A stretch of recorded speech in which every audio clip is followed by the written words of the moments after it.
At Sleep Outfitters Outlet, great sleep is a big deal. Save 40 to 60% every day on every Sealy, Stearns & Foster, and Tempur-Pedic. Queens as low as $249. Customer exchanges, closeouts, and floor samples. Inventory changes daily, so come in for your dream deal today. With no credit needed financing, expert advice, and up to 60% off retail, it's never been easier to get the sleep and savings you deserve. Go to sleepoutfittersoutlet.com for financing details and to find a store near you. Hello and welcome to BB on Blast. It's Lindsay and... Gaz, not Lindsay's mum. Aww. So sorry for Lindsay's mum fans out there. You're stuck with me today. Sorry about that abomination of a podcast I did with my mum. It's like a yearly tradition now. Annual bonanza when X Factor starts. And did I do like a lonely Top of the Pops one on my own at Christmas? Probably. That's sad. Are you going to do that this year as well? Yeah. When I'm not here? I'll probably sat on my own because no one likes me anymore. Yeah, probably. Anyway, enough about my personal life. How has Big Brother US been? We've only got 3 episodes to do tonight. That's good, isn't it? That is good, because last time was a bit of a mission, wasn't it? That was hardcore. If you got through that, thanks for sticking with us. Thanks for saying the word, whatever it was, at the end. Kneecaps. Oh, yeah. Not many people said kneecaps, actually. A few of them did. No? Four people. Oh, maybe. that's more than deserved to.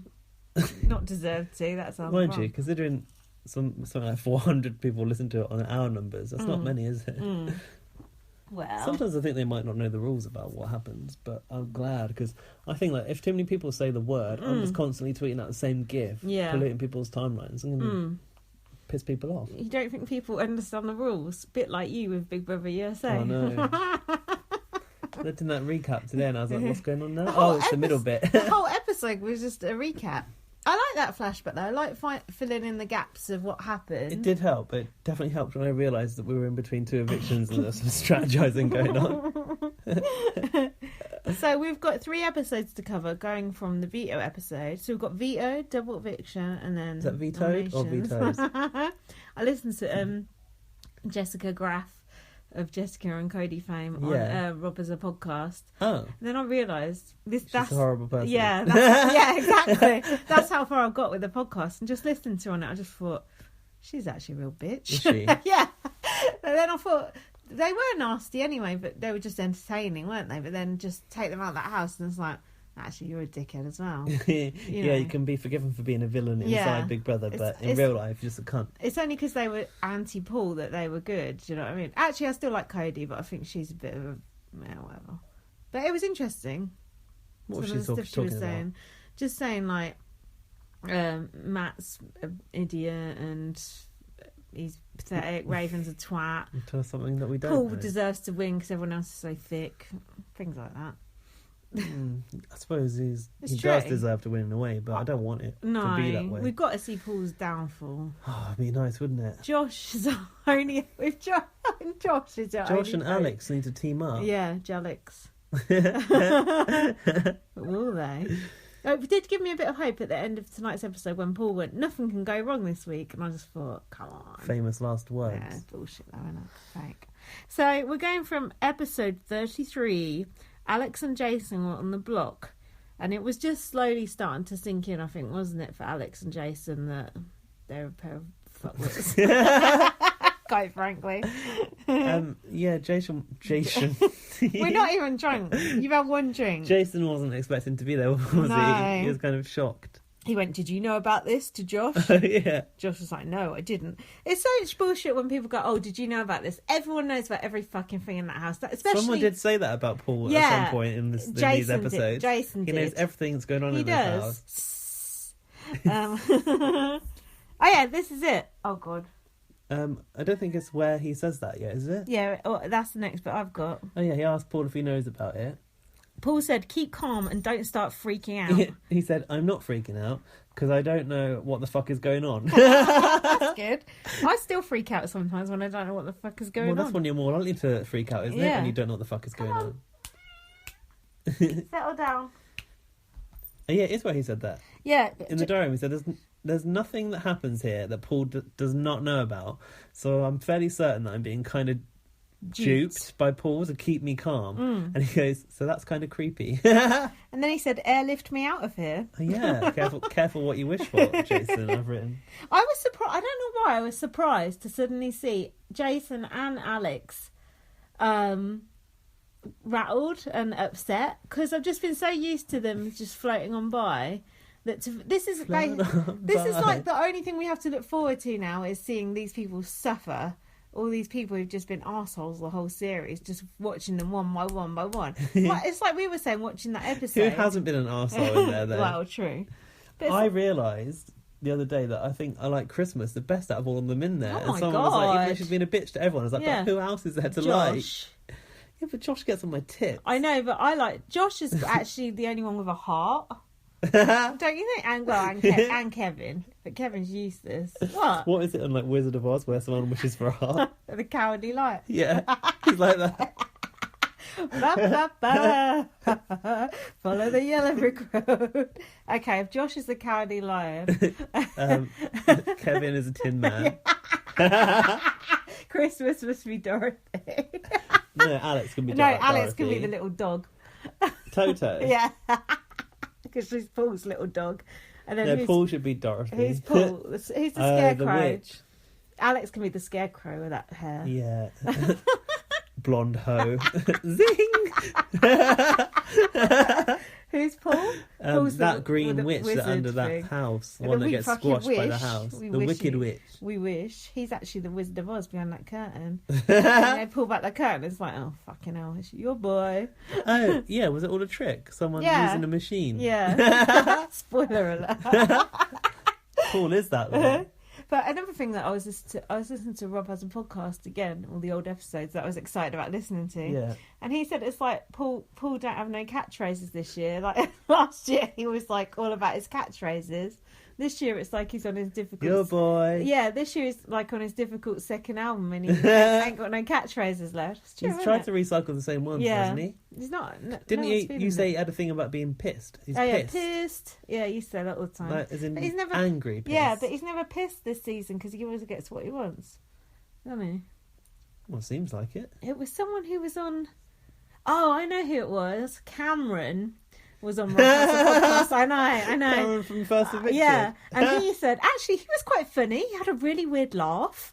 Oh. Like a really weird laugh. I was like, hold on, that's odd. And like, you wouldn't expect. I don't Really? know. But anyway, Like what? Did an impression it of was like, I don't know. It was it like, gravelly? I don't know. Sounds like mine. It was weird. But don't headbutt me. I was Towie, not Gaz.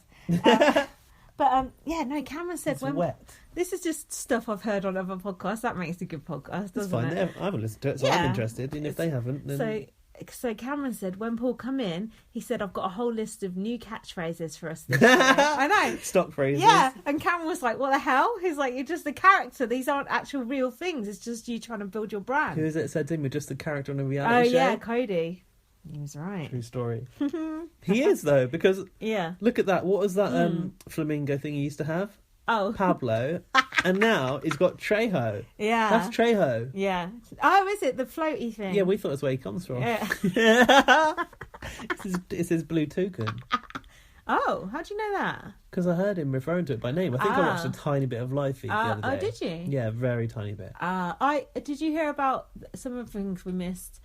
This is how old I am on my podcast. I've listened to Big Brother Gossip about Cody and Alex having a massive argument over cereal. Did you hear about that one? No. Surprised it wasn't the Coke. He said, can I have some of your cereal? And she went, yeah, and he ate the whole box.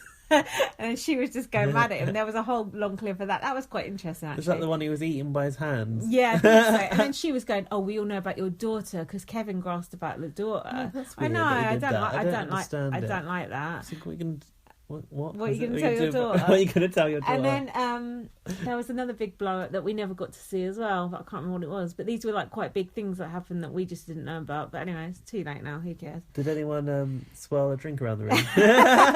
No, but I thought I saw and tonight on that Revengers BB thing. Revengers. Honestly, the budget they're wasting. Anyway, Role model for your son, though.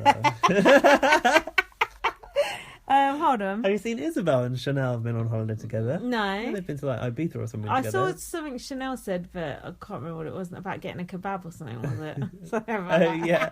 She left it in a taxi. Class. When Isabel left it in the taxi, that was it, and she was mortified. Oh, God. Imagine Isabel on holiday. How orange she must be. Jesus. What about Raph? Where was Raph?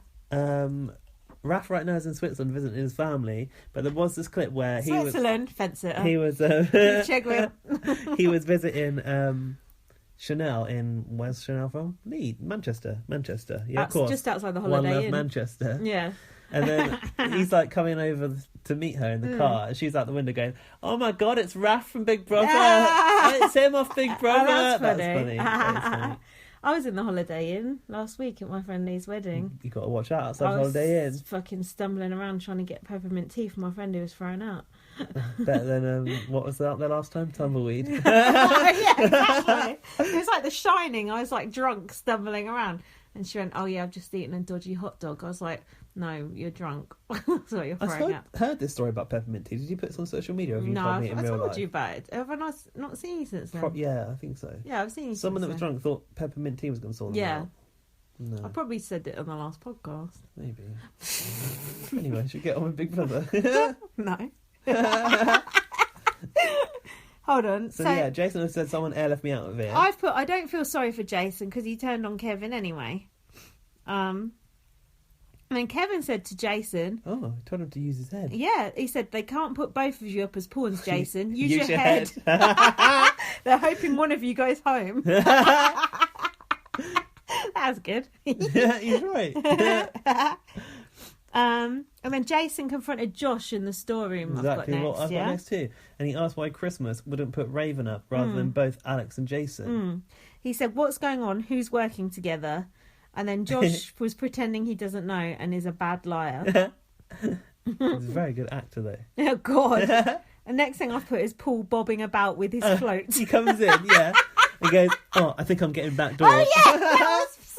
This was the beginning of Paul's bad acting week, wasn't it? It's like, fucking hell, Paul. Jason goes, "You threw the comp to her. Yeah. You can't get backdoored now." Yeah. I've put, even Josh sees what Paul is doing. Insert snake noise here. Yeah, Paul said, "I think I'm getting backdoored 100%. Hundo. There's a fly here, which is upsetting Gav. It's a At least moth. not a fucking spider for once. Yeah, I'd rather that than spiders, honestly. That There's a one's spider. dead. No, it ain't. Yeah, it is. It's not. That moth's getting caught in its web, though. Wow. That's what's going on in the house. There was a rat in the Big Brother house, real life one. Heard it on the Big Brother gossip show. Oh, really? Yeah, and Josh was like, "Oh my God, it's a rat." And then they were like, "Let's kill it." And then it went doom, doom, doom, doom, and the live feed cut out. God, they've gone feral. I know. Gross, isn't it?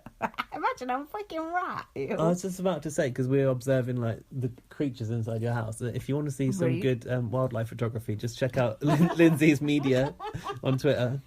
That's at LightUpVM. Fuck off. It's like Springwatch. It would have been good a second earlier. Sure. Okay, what's next? Alex told Paul she'll probably pull Jason off because he gets squirrely. Oh, yeah. But was it squirrely or was it squirrely? I feel like it was squirrely, but I'm not sure.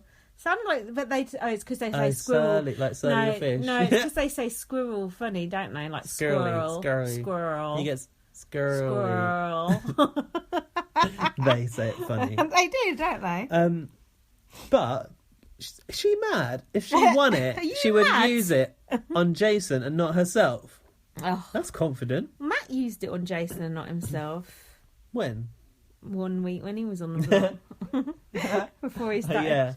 The people, I know we said about that last time. People were so outraged about him breaking those rules, you know, man.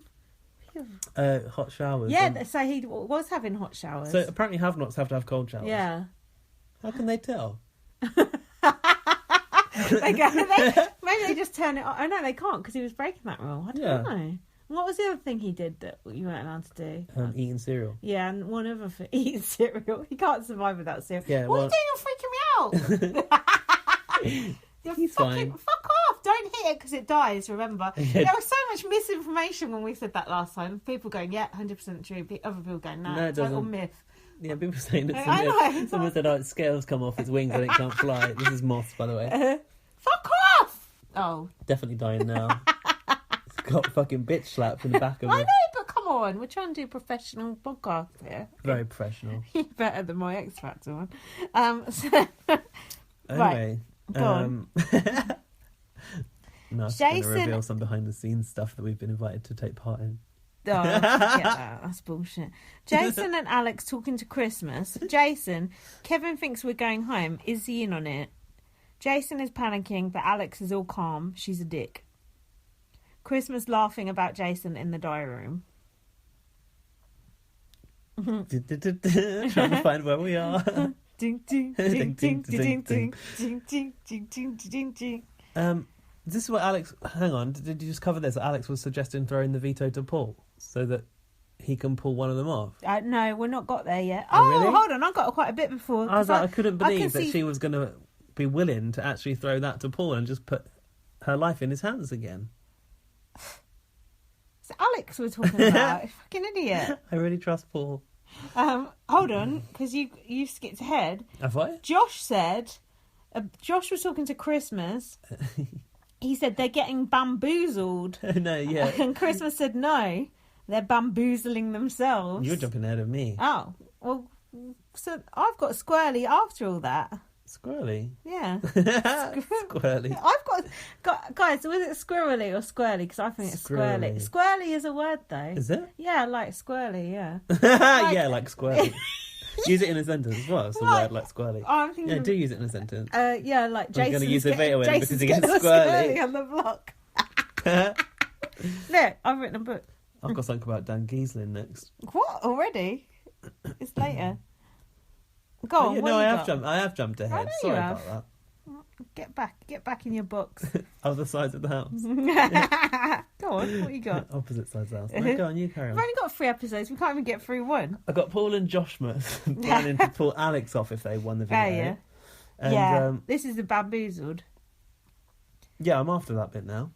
Christmas was like rubbing hands together, saying that they were bamboozling themselves, right? I don't like that evil side to Christmas. Evil Christmas, like the Grinch, isn't it? yeah. I was going to say, like, the Nightmare Before Christmas. Yeah. Little cracked little bones. Is bamboozling yourself the new? You played yourself. I'm sorry, I played myself. You've been playing yourself, baby. Better than playing with yourself, isn't it, Gaz?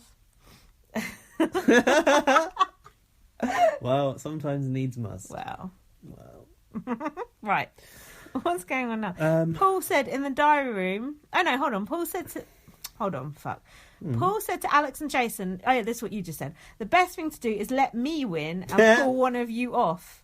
You were saying about pulling off. Yeah. Talking of playing with yourself. I think we spoke about this last time. Pulling oneself off. That's not the same thing over there, maybe. No, it's like palming you off. If you say palming you off, like, oh, you palmed me off. Australians think that means having a wank. Do they? Yeah. Because I said that once to an Australian and they were like, what? Australians are funny though, because they call flip-flops thongs. Yeah, that's weird. And I might have told you this story before, but when I was younger and I was on holiday in Thailand, it was like a group thing, and there were some Australian people in the group. Yeah. And I was just like a little 18-year-old scraggly English boy. And I was like, cool, because I was meeting all these people from around the world. Anyway, I was a bit scared about the spiders in Thailand. Oh, funnily enough. God, I bet. There's some big ones. And then this girl from Australia said, don't worry, if there's a spider, I'll just get my thong out and hit it with it. And I was like, you seen the size of the spiders here? What do you think your thong is going to do to it? Because I thought she meant her underwear, but it was actually the flip-flops. Imagine that. That's a lot of effort to take your pants off with like a fucking catapult. And did you find out when a spider came out and she didn't take off her pants? No, because I questioned, like, what do you think the thong is going to do to a spider? And then I realised she meant footwear. Yeah, that is weird, isn't it? It is weird. Well, it's like Americans call pants trousers or whatever the fuck. Like. What is it? Called trousers pants. Yeah. They call trousers pants, and we mean underwear when we say pants. What do they call pants then? Panties? Oh. Briefs, maybe. Oh, that's weird. I don't know, what about for girls? Panties, I think. Panties. Panties is such a sexual word, isn't it? Like, ooh, your panties. It's like buying panties out of one of them machines. Yeah, out of an egg machine. Yeah, ooh. Anyway. Why do they sell them in an egg machine? Don't know. Is it for men that actually want to buy women's underwear? Yeah, like used undies, isn't it? They haven't been used. I think some of them have. In Japan. This is the sort of thing that would get people talking on Twitter. It's like just off-topic nonsense. Yeah, Paul's making it so boring. We have to talk about our own business. Hang on, though. What I will say is, like, I very much felt that last time I was enduring this series of Big Brother, and this week I've started to feel like maybe I can enjoy it again. Yeah, it did perk up a little bit. Didn't it? Yeah. Well, it's got to towards the end, because we don't like everyone and everyone's got to go, so you can don't like everyone. Enjoy seeing them get evicted. It's more like we don't like anyone. But when Paul said to Alex and Jason, the best thing to do is let me win and pull one of you off, I thought, why? And then I realised it's so he's safe. For Paul? Yeah, of course. Yeah. Everything is just about Paul, isn't it? Yeah. And then Paul said in the diary room, if I can pull this one off, you can start calling me Houdini. You called him Osama bin Laden earlier. He looks like him. He's like, how tall is Paul? Here's a question for you, Twitter. He looks like a little fucking midget, doesn't he? Josh must be very tall. When it looked like they were going to get off earlier. Yeah. I think Josh might have been on that angle as well of that wave-shaped sofa, maybe. But they did look, something weird was going on there. Do you know what they call that room? The Apple room. They call it like the ADSR room or something. I was hearing on Big Brother Gossip. What's that mean? I don't know. It was like, it had an extra letter in it than that. It was like the APDSR room. I was like, what the fuck? Okay, if anyone knows what that means. And then the room, but I couldn't work out the bits in the middle. Yeah, just call it the apple chamber. I know. Yeah. And the sin bin. Sin. Orwell's nest, isn't it? Where Josh goes to cry. Orwell's always hanging out in there. Orwell. I've not seen Orwell for a while. You don't see him in other rooms. Orwell for the win. Now what's going on? It's me, Orwell. That would be good. Hang on, where's the Tree of Temptation gone? That's over. Yeah, that was died a death Flash last in week, pan. didn't it? Okay, what were we at? Oh, this was good. Josh walked in the Apple room, and Jason went, apparently you're in an alliance with Christmas. Yeah. And his face dropped, and he goes, I'm just joking. Yeah. And but Paul's face was like, what the fuck is that? I know, but there's been a bit of that, like, where I think they're pretending they're joking in order to try and get some information. Yeah, and I've seen it a few times from a few housemates in the last week. And this was the moment when Josh started to get pissed off with Paul, because he thought, how does Jason know that? He said he thought that Paul had been planting seeds. Wait, he said Josh is working an angle. No, Paul is working an angle. Yeah. Josh said about Paul. Yeah. He's playing the jury game, and Josh compared Paul's game to a few key players from the past, including Dan Giesling. Derek, Vanessa. Do you agree? Well, he's better than Vanessa because she didn't win. Started. She didn't even come second. Derek, well, you've seen what he's all about. I've seen too much of Derek. Yeah, oh no, not Derek. Cunt. Well, he's slagging off. I was saying that I've seen too much of Dan Giesling tonight. It's disgusting. His package. Yeah. Well, we know why you're jealous about that. No, but it wasn't big. Your package getting the attention. Yeah, there is that. Yeah, but who knew? But anyway, well, come on, don't shoot your load too soon. Hold on. What did he say? Wait. Hold up. He's playing the best game in seasons comparable to Derek, Vanessa, even Dan Giesling. We need to keep an eye on him. And then he confided in Christmas about it. This was Christmas basically is just trying to shut Josh up. She's just like wanting to stick a dummy in his mouth, doesn't she? It's like we said, Christmas and Paul are like Josh's bad parents, aren't they? But it's because Christmas... Abusive parents. Because Christmas is in love with Paul. I know. Can you believe it? What's she saying in that clip that we saw? I don't know. So who's she talking to? Alfie Sheldon, he told us about this clip. Alfie. When I was saying that I like Christmas and people were questioning me, and he was like, but she's Why are you saying that?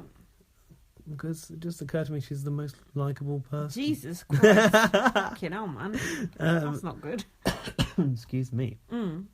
Yeah, he was like, but she loves Paul, and I was like, oh yeah, I think I've seen this discussion where she was going on about how it might be better for her to take Paul than Josh, to Josh's face, if she gets to the end. And then he's like, no, not that one. She was in bed talking to the camera, saying how much.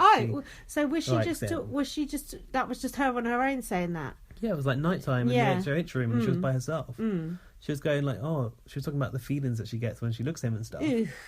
How? Look at him, a little goblin. It's like Alf. Did you say Alf? Yeah, but Alf he does crossed like with Alf. Osama bin Laden. Do you know what? If you look at Paul last year, he looked a lot hotter last year. Like, he had a little mohawk, and his beard was a lot shorter, and he was a nice person. Now he's a little raggedy, little bearded, little gimp prick. It's interesting how he can have gone from someone that you would describe as a nice person to... It's like a completely different person. But I suppose, like, he's learnt his lessons, and now he's playing a different game. How to be an arsehole? Yeah, he wants to win it. You can't trust people. I trusted Paul last year. I trusted about friendship. Now, so Alex, that was she gets coming with the new phrases. You give them friendship bracelets. Yeah, the new phrases were, if I can keep playing this game, just call me Houdini. Yeah, they're the phrases that you come up with. Like, I'm gonna fuck you up the arse. That was his new phrase. Who did he say that to? Oh, he didn't say that. No. Your words, not his. That's multi-purpose. We all enjoy a bit of that. Oh God! I don't think I fixed You're that digging sentence, yourself into this hole. Carry on, moving on. Hold on. What? Oh, veto. Picks for veto, right? Hold on. Just before that, I've put Josh wants to take a shot at Paul, and he had a determined look on his face when he said it. I know. Because it was the first sort of inklings of, oh my God, of all the people to wake up, you wouldn't think it would be silly old Josh, would you? Silly old Josh. You wouldn't know, because... He's just joshing around. Because Josh is like Paul's little sidekick, isn't he? So you wouldn't think the... Josh is like everyone's little sidekick by the look of it. But you wouldn't think, like, because Josh is like Paul's little pet, you wouldn't think that the pet would actually turn on its owner. But now it is. All my dogs are barking. The student has become the... I don't know what. That sounds sexy.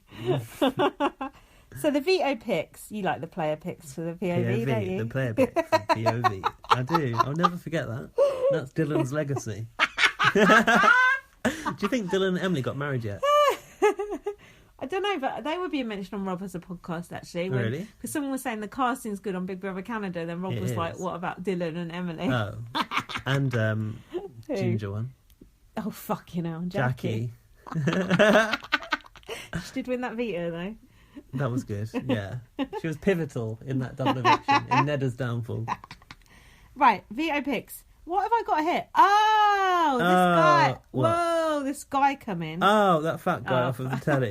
It's probably really offensive. Who is this guy? Bobby Moynihan. You get to win the veto, and you get to star in Me, Myself and I. Not star in. Yeah, no, you get to be an extra on it or something. Yeah. Really? Yeah, they do this every year. No, they said they get to go behind the scenes of it. Oh, normally they get to be in it. They got a raw deal then. Normally no comic book characters, no extras in the... Because these people are cunts. In the Queen Vic. Normally it's the young and the rest. Poking me. Normally it's like the young and the restless or something. They get to star in it. Oh, is that one of those written you Young get and to the star in Restless? it. Is that one of those cowboy shows off Show Me? It's like one of them soap opera, like a crappy soap opera. But I've written you get to star in it. I think they do. They get like a little walk-on part. That's something to look out for. I'll watch Me, Myself and I just for that moment. I won't look fucking Surely awful. they've fucking filmed it already. They're going to show it on CBS next week. Oh yeah, that's a good point. It must be second series. Looks so good. It's got renewed. Oh. See them all laughing when they were watching the clips. I thought I ain't seen TV for 2 months. Also, it's just an advert for a TV show. Like, I'm not going to be that engaged in it. It's just an advert. Show them the first episode. Oh, yeah. They did used to do that sometimes. Yeah. On Canada they used to do it, didn't they? Show me. Yeah, on the Show Me task. But they should sit them down and let them fucking watch it. They let them watch a film sometimes for a task. Yeah, like that horror one. Yeah.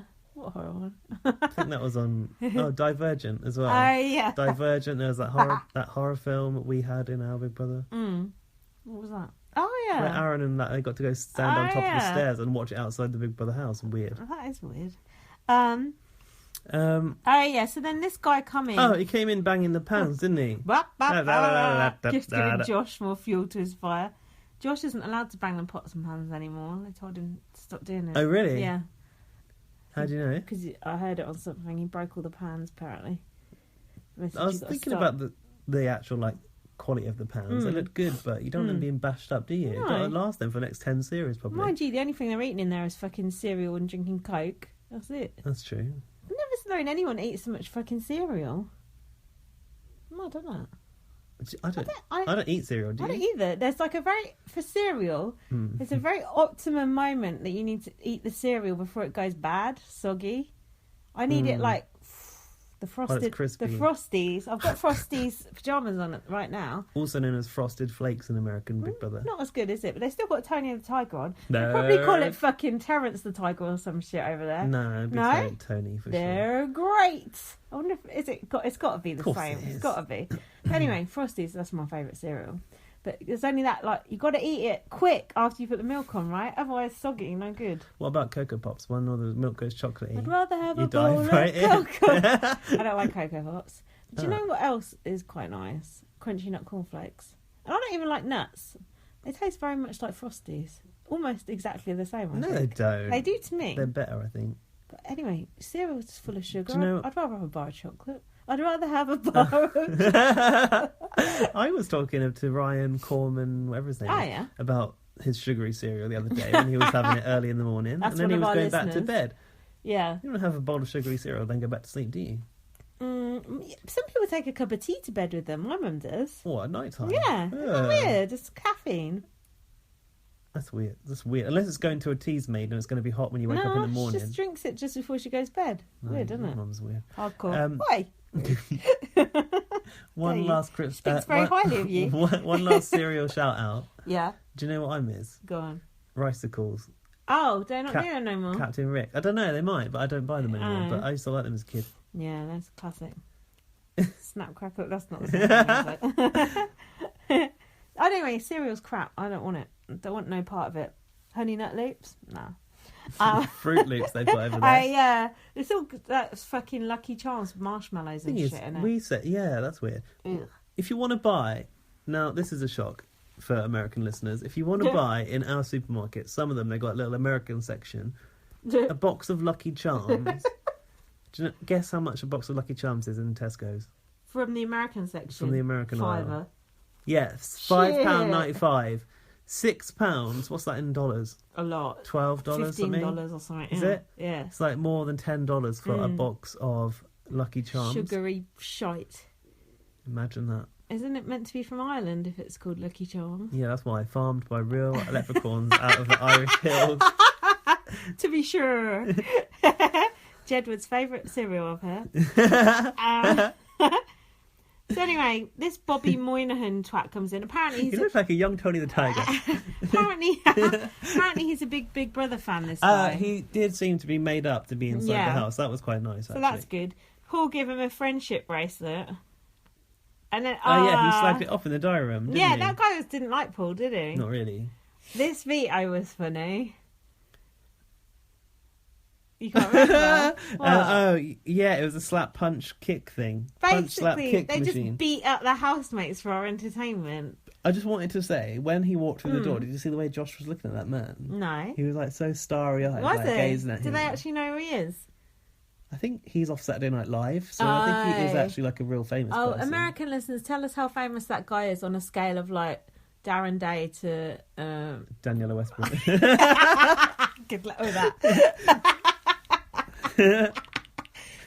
But don't you think that task was the veto is genius? Because it was literally just seeing them in pain. I thought that Big Brother didn't condone violence in the house, and then they made a machine to inflict it on the housemates. It was not just one, but 6 or 5, however many they need. It was just made me so happy to see Raven getting punched in the face and Alex getting punched. Punch Raven in the fucking pacemaker. You can. She does a handstand afterwards. She don't mind. I'm surprised she wasn't complaining more about it. I bet she was on the live feed. Oh, one thing. Jason in the diary room said that he'd never seen a TV star up close and personal. Oh, yeah. What about Julie Chen? Oh, yeah. What about Paul? Oh, yeah, that's What about true. his fellow housemates? Yeah, that's true. And what about... Zingbot. Yeah, and what about Derek Levasseur? There you go. Yeah. Seen loads. Yeah, so... Oh, yeah, Derek Levisseur's that boring guy. Yeah. That boring policeman. So then, do you think they just invented that veto just because we hate all the housemates and we wanted to see them get punched? I do. No, because in that show, which they're trying to plug, that man is an inventor. That's what he said. It was ingenious how they were all in crates and they all felt open at the same time. How hard do you think they were actually getting punched? No, not very. Those things were soft. The thing slapping them in the face can't have been that bad. It looked like Chad's hooves. I've written, producers know we want to see these bitches getting slapped. And I've put GIF worthy here, Gaz, so maybe there was something. Oh, maybe. I actually didn't like it. I loved it. I felt that it was aesthetically very displeasing. Why? I didn't like that big boot. It looked ugly. I didn't like that big hand. I liked that big it. punch glove thing. I liked it. I've put literally focusing on Raven getting slapped in the face. Plus it had a load of annoying sound effects, didn't it? Well, that's Big Brother US all over, isn't it? Like a cartoon violence, isn't it? Yeah, but cartoon silence. I prefer like Batman sounds. Boom! Pow! Like that sound. All right, picky. So, I am picky. So it got down to the final two, which was Paul and Alex. It was amazing that they couldn't break this tie. Yeah. That was good. Yeah, it was good because they both got beaten up for longer. Paul was asking if Alex was a sadomasochist. Yeah. What? Hard to pronounce, even harder to type. Even harder to get involved with. Don't know what I'm saying. Paul said, I don't know if you're a sadomasochist. Don't punch me. But I'm done getting punched. Sorry. Oh, fuck off then, Paul. Let her win. But even that presenter couldn't believe they kept having more and more tiebreakers. And they both kept getting it wrong at the same time as well as getting it right. He went, as a fan, this is awesome. And I think he meant that he enjoyed watching him getting beaten up. He did. He was enjoying it. He did make a joke because Josh was having to sit it out. He was like, how is this? Like watching your friends get beat up. Yeah, it was good. I liked it. Reminds me of being back in Northampton. So Alex didn't know whether to throw it or not. And then she asked Jason and Jason was like, go for it. He gave her the thumbs up, like, don't take throw them, it. Take the money, like Cody did with Elena. Never forget. So then Paul won the veto and said, "Yeah, friendship." It's like he remembered one of his stock phrases, like his old, did he? Yeah, like his old pull a string on his back, and he says his old phrases, and his head fucking swivels around. He does his new ones, which he's not invented yet. What's the opposite of friendship? Enemies. Hatred. Yeah. Hatred. You think that Paul's a new OTEV? Yeah. I don't feel so well. We're not friends anymore. Make friends, never break friends. What's that? If you do, you'll catch the flu and that will be the end of you. Is that from some teen movie? No, you say it when you're a kid. You go like that with your little finger. Make friends, never break friends. If you do, you'll catch the flu, and that will be the end of you. You never done that? I don't know that one. No. Must be a Northampton thing. Pass it. Do you know that one, listeners? It was like, what the fuck are you got any listeners in listeners Northampton or not? Got any listeners left? I doubt it. Okay, so... Send us some mold jobs. Jason in the diary room said, I trust Paul, but this is Big Brother. Wow. And Alex said... Yeah, not Big Baby. Yeah. Mm-hmm. Alex said, we're going to send Kevin packing. Are they going to send Kevin packing? I can't remember. No, did Kevin go packing? No, but like, why is she so confident that they're going to target Kevin? She's a fuckwit. So then Josh said, would you consider not using the veto to Paul? Would you consider not using the veto? What are you laughing about? Sounds like they're having a team meeting. Yeah. I've written, Paul doesn't like it. Now Josh has started thinking for himself. It's true, isn't it? Oh, and then Jason came in and Paul pretended they were talking about tattoos. Oh, yeah, but I don't know how you would know that because you haven't had any tattoos. And Josh is just like, Josh, right? Yeah. Not Jason. Has he gone? Is Jason gone now? No, he's still there. Is he? Yeah. Oh, yeah. He was like acting like, I don't know, it just wasn't convincing that he was part of that conversation whatsoever. You need to do a better topic change. We used to have a good one, me and my friend Lee.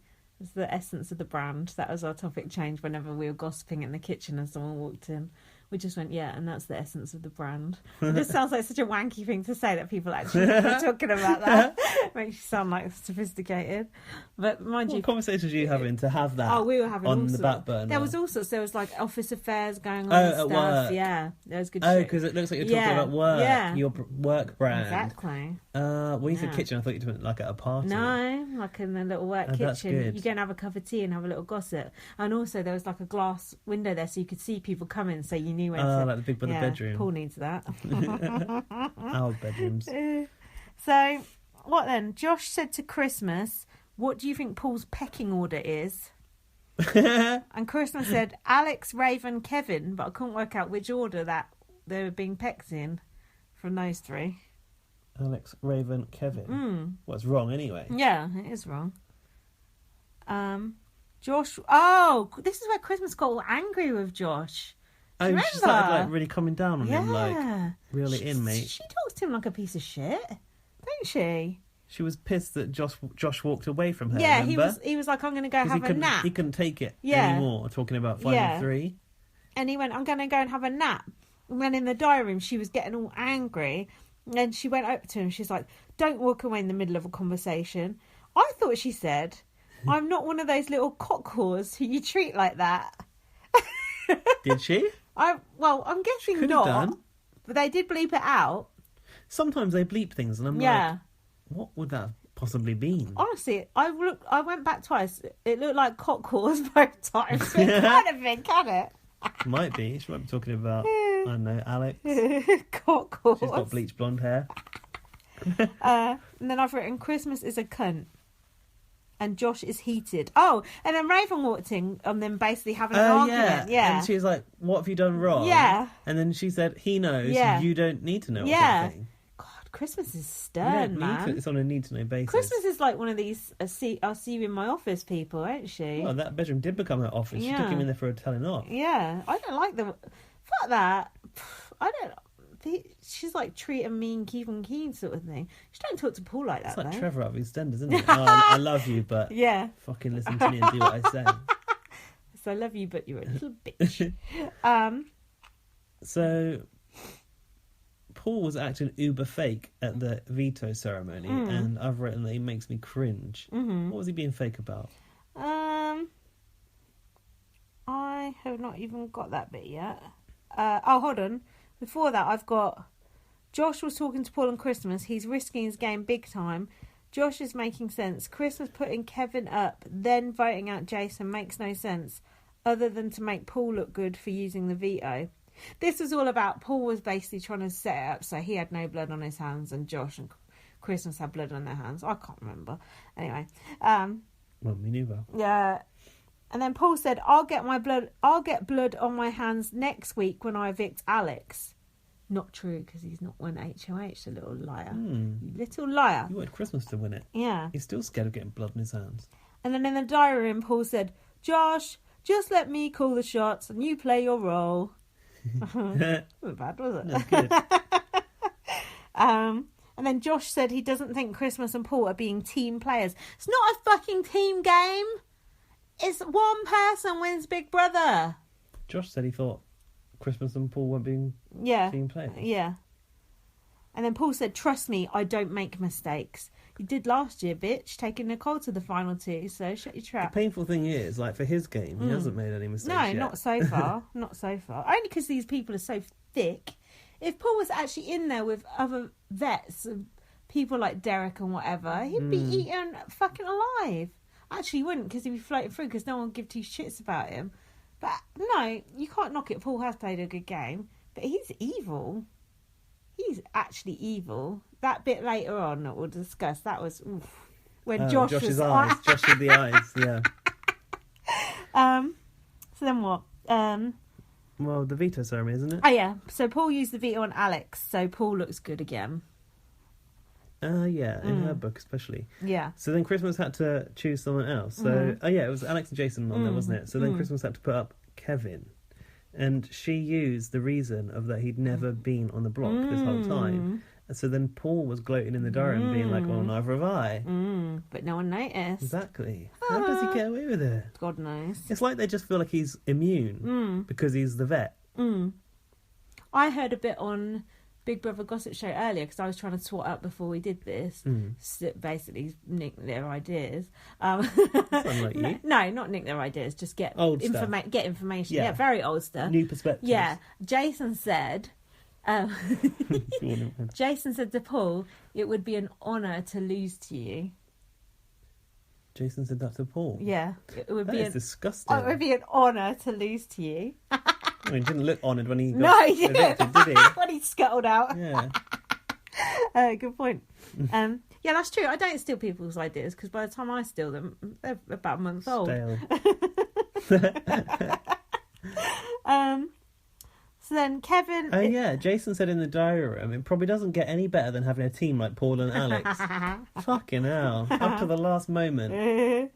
Kevin was upset that he threw the HOH. Then he fucking just threw the HOH again. Fucking idiot. Kevin, learn your lesson. Oh, I've trusted Paul up to this point. He's never let me down. He's skittish, isn't he? Yeah, he can't really make a decision and go with it. Yeah, like, how often are you going to trust him for? You're going to trust him... Right, mind you, if I was Paul, I would take Kevin to the final two because he can't win shit. Kevin or Christmas because she can't. Mind you, if it's a mental thing, Christmas could win it, couldn't she? Yeah, or a physical one, as we've seen. If everyone throws it. Yeah, true. So then Josh said, "If Jason walks out that door, me and Christmas are going to be bathed in blood." But hold on, Josh wasn't even head of household. Christmas was, and no one apparently knows that Josh and Christmas are even working together. So it seems like they don't. What's he even talking about? Are we keeping you up? Yeah. So now it's the double eviction. Look, we just spent 46 minutes talking about a show that's only 40 minutes long. Mind you, we did go off on a few times. That fucking... What's that voiceover? Barkus Mentley. He was going, call your friends, tell your neighbours, it's a double eviction. You keep making me laugh when I'm drinking. Just spat Pepsi all over my knee.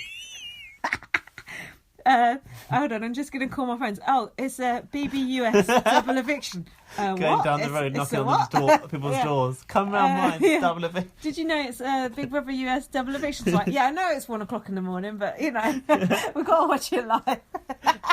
It's the tell your neighbours bit that's funny. Just yell it out the window. Not even like, oh, you know, post the Facebook status, give us a retweet. Call your friends and tell your neighbours. I didn't notice that. That's good. Oh, and he said, it's double eviction night, baby. Did he? Yeah. So we both wrote down things that he said. I never really find him very entertaining. I like him. Big Brother Canada's one is more entertaining. Big Brother. You don't like that, do you? He goes, brother. I thought Julie looked normal tonight. She did, and it was a bit disappointing, wasn't it? It's a red dress. What the fuck I put? Where's the Dustin cuffs gone? Maybe she had Dustin shoes on but we couldn't see them. Julie said, will somebody finally take a shot at Paul? No. Kevin said... Oh, that's wet there as well. Shut up. Hold on, who did Kevin say this to? You saved that little witch ahead of me. Who's he talking about? Alex? Yeah, I think it was to himself. About Paul. He went off in a huff. Yeah, into the about storeroom, Paul, yeah. That little witch. He really actually doesn't like her personally. I'm not surprised. She talks to him like... She called him a child molester, remember? Alfie sent us that tweet. I don't know if he knows about that, but... I hate Alex. I've loved seeing her getting her fucking comeuppance and starting to realise that her number's up. Yeah, but even tonight, you started to cheer for her when it seemed like she might take on Paul with Josh. Yeah, but we'll see. I can't really see that happening. I really want Josh to be the one to take down Paul. Yeah, it would be nice, but you're scared of him. It's not going to be Christmas. Kevin can't win shit. Christmas is enamoured. No, Kevin can't win anything. Alex and Josh are the only hope. They're our only hope. Oh, God. And I hate Alex. It's got to be Josh. we're fucked. Paul's going to win. Let's forget about it. So then Paul said, come eviction night, blindside. I don't know what that was about. Jason? Must have been. Jason... Paul started to put this idea out about a tie. Oh, yeah. A tied vote. Why is he always overly complicating everything and confusing me? You must have been confused about that. Yeah, Paul said something about a tie with a question mark. Like what? Paul's trying to get it to be a tie and Christmas to break the tie so that Christmas has the blood on her hands and not him. They all were going along man with wants it, to come out though. squeaky clean. Somebody said that he was coming out squeaky clean. Who said that the other day? They all go along with it, though. Jason, I think. But Josh has been bitching about it all night. Jason, yeah. Josh has been going, this is not good for my game, this is good for Paul's game, and he's still fucking doing it. Little bitch. It's Trejo. They're scared of him. I'm tired of seeing him wander around. He was even cooking in that little funny little cooker with that little float grill, on. Doing poppadoms. Probably has sex with that little float on, little freak. Having sex with Christmas, like we've got a fetish for, foot injuries. Alright, just forget I said that bit. Okay, Jason really seems to think that Kevin is still the target. Jason was really shocked when he went. He was, wasn't he? But even though, Josh literally broke down in the hot tub next to him. Yeah. Like, I don't know if you saw it, but when they got in that hot tub, there was very little water in there. But Josh cried. Josh cried so much it went up to their necks.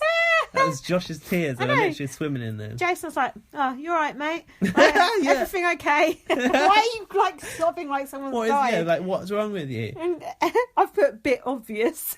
I know. And then Josh goes, "Hey, don't tell anyone I had a moment, okay?" Had a moment. Yeah. You were moved.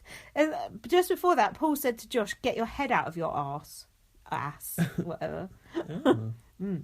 Yeah, Josh doesn't want to be a snake and blindside a friend. I put Josh is getting a hero edit. He is, isn't he? He's getting like all the sympathy. Well, half of one, because it's not actually going through with it. No, but they're putting the hope in our He's got hearts. moral compass. Yeah, which is fucking going doolally. As opposed to Christmas, who's a moral cunt. I don't know what to say. I'm not even drinking. Oh, hold on. Nice attempt to play with the term compass, though. Yeah, it was dreadful. So then Julie tells the house it's going to be a double eviction. Apparently they thought the double eviction was going to be the week after, so think on. But then apparently there are 2 evictions this week. Oh, yeah, but it's not a double eviction, it's just a surprise eviction. I wonder if it's out the back door. They don't really have a back door, do they? No, they don't. Well, maybe they've got one off the diary room. They've got a fire escape that you can kick in if you want to leave. They must have. Like Megan. Who's Megan?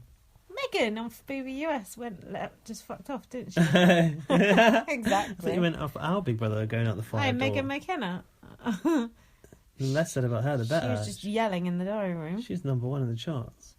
Is she? Did you not know this? Shut up. You don't know about this? She ain't number 1 in the... What charts? The iTunes chart.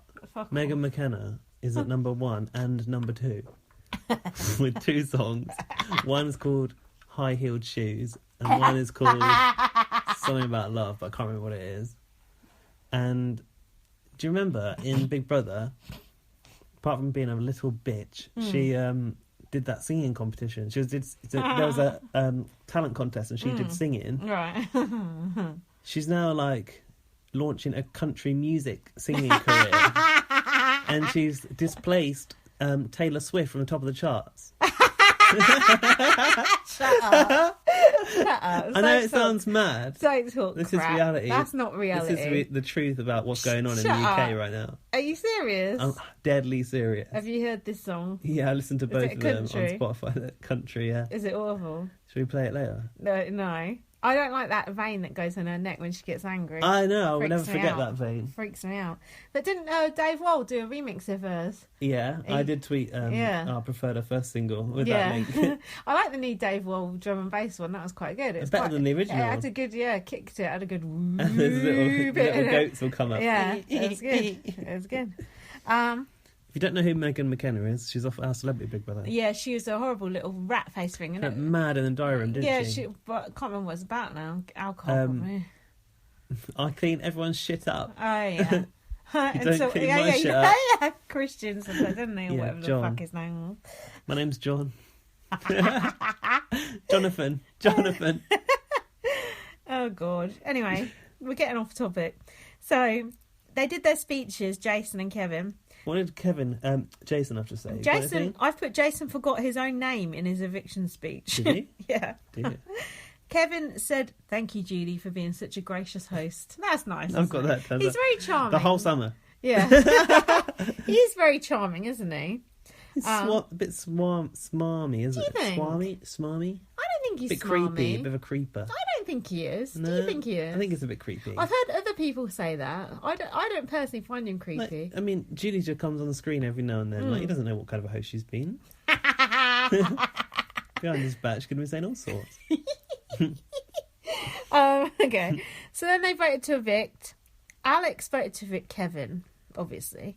Mm-hmm. Raven voted to evict Jason as revenge for Matt last week, apparently. Remember him? No, I mean, No. And Paul voted to evict Kevin. Did he? Yes, he did. Oh, wow. And then, because it was his stupid tie thing. The tie plan. I forgot about that. And Josh voted went in there God. blubbing. He was. You know what Josh is being like? Remember the first week when he got the golden apple and was acting the goat and being a crazy person? He's gone like that again, hasn't he? He's losing it. He's losing his shit. He's lost it. I can just see Christmas having to slap him around the face at some point and say, get a hold of yourself. Yeah. But I was worried that Christmas and Paul were going to turn on him. And I'm still a bit worried about that. But he's HOH, so they can't yet. Oh, yeah, that's good. Yeah. No, there was that concern earlier that because he's getting too unruly, they might have to sniper him. Yeah. Shit, man, Josh is our favourite now. I know Christmas is your favourite. I haven't let you have Christmas. I'm up and down. Favourite. I think she's the most normal person. She's got the probably most brains, but then she fancies Paul. So that's true, but we've seen it before. I think Josh is my favourite. Josh is the nicest person, I think. Kevin I want to but he keeps throwing everything. I just get a bit annoyed. Well, Kevin's annoying me a little bit. And Josh I find a bit tedious. He's a bit I don't want to see his emotional ups and outbursts. Oh, God, go be emotional somewhere else. That's the only thing worth watching, I think. That's true. It is funny to watch, but it's a bit it's get a hold of yourself, man. Yeah, God, he was bawling his eyes out, wasn't he, voting? Because he was betraying Jason, wasn't he? It's the hot tub times all over again, wasn't it? And then Jason's like, "Oh, who voted for me? Who the fuck do you think? The person sat there crying their fucking eyes out. That's who, you idiot." So it was a tie. Yeah, and then Christmas had to decide. Alex looked really shocked, and Jason had this look in his eye like terror. Yeah. Yeah. Christmas started crying as well. I've put real tears. Yeah, and I put Josh is weeping like he's at a funeral. I could have just imagined him he's like a bereaved wife. He is in a black dress. Actually, Josh would look great in drag. Has he dragged it? Wouldn't he? But that should be a task. Yeah, he would be fantastic. Do you think he's better than Sam? Yeah, he'd be much better because Josh. He'd bring the character, wouldn't he? Yeah, you texted me and said Josh is being a bit of a woofter. That is definitely. He is being a right woofter. That is homophobic. That's something old people say, like a woolly woofter. Yeah, I think it is an old people thing. That's not offensive because Gaz said it, so. It'd be worse if you said puffter. Yeah. Oh God, that's bad. That would be worse. Woofter. Woofter's more like hearted. Woofter's nice, doesn't it? Yeah. It's like woofter. Oh, such a woofter. Oh, you woofter. It's like carry on, isn't it? Americans aren't going to know what the fuck that means anyway. It's like a slightly offensive term for gay people. But Gaz said it, so. Also, Josh isn't gay, apparently. He's just very effeminate and Cuban. Yeah. I put Jason one-upped Cody with this eviction. He virtually squished Paul on his way out. He did go quick, didn't he? Go quick? Fucking blink and you miss him. It's straight out that door. Even Alex didn't get the hug. It wasn't me. I know. Pleading her innocence on the way out. It wasn't me. He was having none of it. But I don't think he would have ever thought it was Alex, surely. What did he say to Julie? Can't remember. Let me consult my notes. Yeah, see. He said... Josh, meanwhile, as he walked out, was going, "I'm sorry, Alex, he was too strong." Paul and Josh... Like a superhero film. Paul and Josh were doing the most hammy acting I've ever seen. Even Alex could see through that shit. Paul was the worst, like his head in his hands, like, "Dude, don't talk to me, dude." And Josh is like... Paul was like, "Would you have done that to me too?" And Josh was like, "Why would Josh say yes to that? I know they're acting, but it makes no sense." Oh! Anyway. First thing Jason said when he got out was... this was good. Counterfeit, man. They're a bunch of counterfeits. But it's the way they said he does counterfeit, counterfeit. Yeah. Not like us, we would be like counterfeit. Oh, right, yeah. Then he said, "I'm blindsided." I'm like, yeah.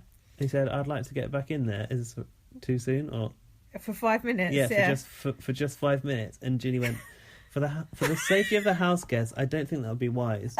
Nor is it allowed. I like that clarification. Rule booker. Sorry about that, but yeah. I felt like we were robbed a bit because it was a double eviction. That was literally all she asked Jason. I wanted to see Jason... because Jason was like trying to say stuff. She's like, "Oh, let's take a look at your goodbye messages," wasn't she? And he was like, you could tell he was twitching, like he wanted to see who had fucked him, basically. He got more airtime than Raven did later, though. Yeah. Oh well. So I realised that in the goodbye messages, like Josh was revealing the plans that had been going on, but Paul was still game faced to the end. Yes, but Jason knew, didn't he? Yeah. And see the way Big Brother played them in that order as well. Yeah. And then the crowd went like, didn't they? When they showed Paul's one, the crowd were like, and you could see Jason knew. I've put Paul contradicted Josh's message and lying. Josh was genuinely emotional, and it was obvious that he had voted against his will. Audience openly disgusted with Paul over it. Really? I didn't notice that. They did. They went like, ooh. They might as well have gone... That audience can't even boo when Raven walks out. So Jason said, "Paul turned on friendship and he can take his bracelets and... ... shove them up his fucking arse. So I want to say. I put Julie uneasy. She did seem a bit uneasy. Security. And Jason said, this is the end of his interview, said, "I'm about to just run straight for like a really long time." I said, "Watch out in the audience." like that guy in Get Out. Just like running along. That's weird, isn't it? That's a funny thing to say. I know. He's just Devo. Yeah. Oh well, Jason. You shouldn't have trusted... At least you can get back to older half-gallon and your... unborn child who has gone to jury. Well, soon enough. And his unborn child who we hope is still doing very, very well. Hang in there, little guy. Is it a girl? You're world news now. Little guy. I don't know. Her pint size. I don't think they know at this point. Oh, I don't know how it all works. I'm not interested in anatomy. So in the HOH comp. Fake news. Oh. I've put, Paul wasn't expecting a double eviction when he did his blindside, and now he's shitting it. Paul did look really scared throughout that whole double eviction, because it's the perfect time to get Paul out. I looked at his face, and he looked rattled. But he's absolutely safe. Yeah. Like, no need to worry. I was hopeful though, because you had texted me to say the double eviction was good, and I thought, someone good must go then. And then it got my hopes up. I was thinking, Paul's going to go. I wouldn't put those like I know, but even vague spoilers. It was just because Jason was in such a bad, the shock and his reaction to the eviction was just like so classic. That's why it was good. Yeah, it was good, because he didn't even have a hint of it, did he? So. It's a true or false one, basically. Yeah. It's like, in this week, whatever happened in this order, boring tasks. I like really. Could you read the text of the news stories? It was on a website. Yeah, wasn't it? And it was like, the rules of this HOH competition is you have to pick which fact is real or fake. And it's just like a little explanation of like the time. It was really weird. It was like really like meta. Oh, the instructions had text. Yeah. It was like the news story text was like the instructions to the competition. Oh, was it? Yeah, it was like really literal. In the side panel, it had like an advert for some Zingbot product. Yeah, or I saw that. Yeah. The website didn't look that good though. They do a better fake website on Corrie. I've put Kevin can't even understand the questions. He couldn't. Didn't Big Brother Canada just do this fake news? Yeah, stuff? they always we got do excited this and we shit. thought it was going to be tweets. Yeah, but it weren't, was it? No. And then Alex one I've basically got. But me too. And I put that's not good for Paul. No, but that's for you, Jason. You're an idiot if you thought that Paul was ever in danger. Although I just said I did. Well, I obviously had a question because I've put that's not good for Paul. And I put, especially with Josh, this emotional over Jason, that also wasn't good. But then I've seen Paul run to hug Alex, and I've just written that's masterful gaming. I've put Paul goes and hugs her. Did she like it though? And I want to pop Paul's little float. Look, don't hate Trejo. He's just an innocent bystander in this. But what about Pablo watching at home thinking, I used to... seething with jealousy. Yeah. So then, no time for... Yeah, there was no time for strategy. They just come... Or they didn't seem to be. They just come straight back in, which I liked. Because normally someone's like Neda and Ica. Yeah. But no. So Alex put up Kevin and Raven, which, as we saw in the recap one, that is mad. Like, Christmas just evicted Jason, Alex's ride or die, and she didn't put Christmas up. There must have been some discussion. Maybe in this recap we might come back to it. We can't remember it now. But the fact that she didn't put Christmas up is quite mad, isn't it? Because Paul told her not to. Fucking idiot. And she put up Raven because Raven voted Jason out. But Christmas put Jason up. Raven. I put Raven's leg is going. So the veto was lime drop. Yeah. This is basically like an iconic one that they always do, where Jeff couldn't throw out the clown shoe one time. Never mind. Couldn't figure out the clown shoe. No. Because basically they can fix this veto kind of a bit if they put like more limes or whatever in Paul's thing. They wouldn't. Yeah, that's what they did with Jeff. Like, they put all the clown shoes at the top for him because they wanted him to stay. No. Yeah, but you saw him throw it over his shoulder and it was gone and they fucked it up, basically. And then he went and he was like a big character. So this is kind of like... So you do believe Big Brother would fix this? Sometimes. Although this one was a bit different because that way you had to drop it down that thing. That was hard. That was fucking well difficult. It took them all about like 3 or 4 times before they started to master that. I thought Paul was going to go over those fucking railers at one point. Raven was like literally hanging off by the pacemaker. I was like, she has got some weird stuff going on her stomach, and she's like literally hanging over. That can't be good for health and safety. It wasn't, because Paul looked like he nearly toppled over. He's only little, poor little thing. That barrier better have been strong. With all them leaning on it, Josh on it as well, could have gone. The whole thing could have gone over. That fucking Titanic. I like that veto though. I thought it was quite fun, and because it was quite hard to get the. Didn't someone have relatives on the Titanic? Was that in Big Brother? Yeah, Raven, of course. So many people told us what GPA meant this week as well, didn't they? Gross. Well, we kind of knew, didn't we? Grade point average. Grade point average, yeah. But we kind of knew, didn't we? And so many people told us about cannoli. Oh, yeah. Wasn't it something else? What? I don't know. Oh, we got fucked out, didn't we? Did we think it was spaghetti or something? And it was No, Laurie thought it meant cannelloni. I don't know about food. Kwame thought it was an eclair. There was a lot of confusion about cannoli. Now, we don't even know why it was in the show. I don't even remember mentioning it. It was in my notes. Yeah. And I said, what is cannoli? Yeah. I spelled it out in a weird way because I didn't know what it was. Yeah. And it's an Italian dessert. But we had so many people telling us at the end of this week, we're just like, just fucking stop telling us what cannolis and are. Also, don't remember. No, don't stop interacting with us about stupid shit. We do say. Like it. I like it that you... I actually actively said, does anyone know? So thank you for responding. Sorry for bitching about it. Telling us. You were the one getting more annoyed because you couldn't remember me even I couldn't talking remember about mentioning it, but then I listened to Rob as a podcast and he mentioned it too. And I was like, what the fuck? I was like, this must have been a thing, but it was so long ago that I'd forgotten. Another thing we never mentioned last week, not that it really matters. Yeah. Christmas and Paul happened to wear that skydiving outfit together. We never even mentioned it. I know it was irrelevant, but still. Was that part of the camping? Yeah. I just thought it was funny that we just like totally like forgot about it. They hardly featured that one. Yeah, true, because it's annoying. Also, how much can Christmas really do? She's got to fucking get on a scooter. Yeah. She can't have stayed in that thing the whole time. Imagine if Christmas just suddenly like heals just in time for the final HOH competition. She just smashes it. Yeah, just smashes it. A Vic's Paul at final 3. That would be kind of cool, wouldn't it? That'd be good. But I don't think she's going to have a medical miracle in there. No, true.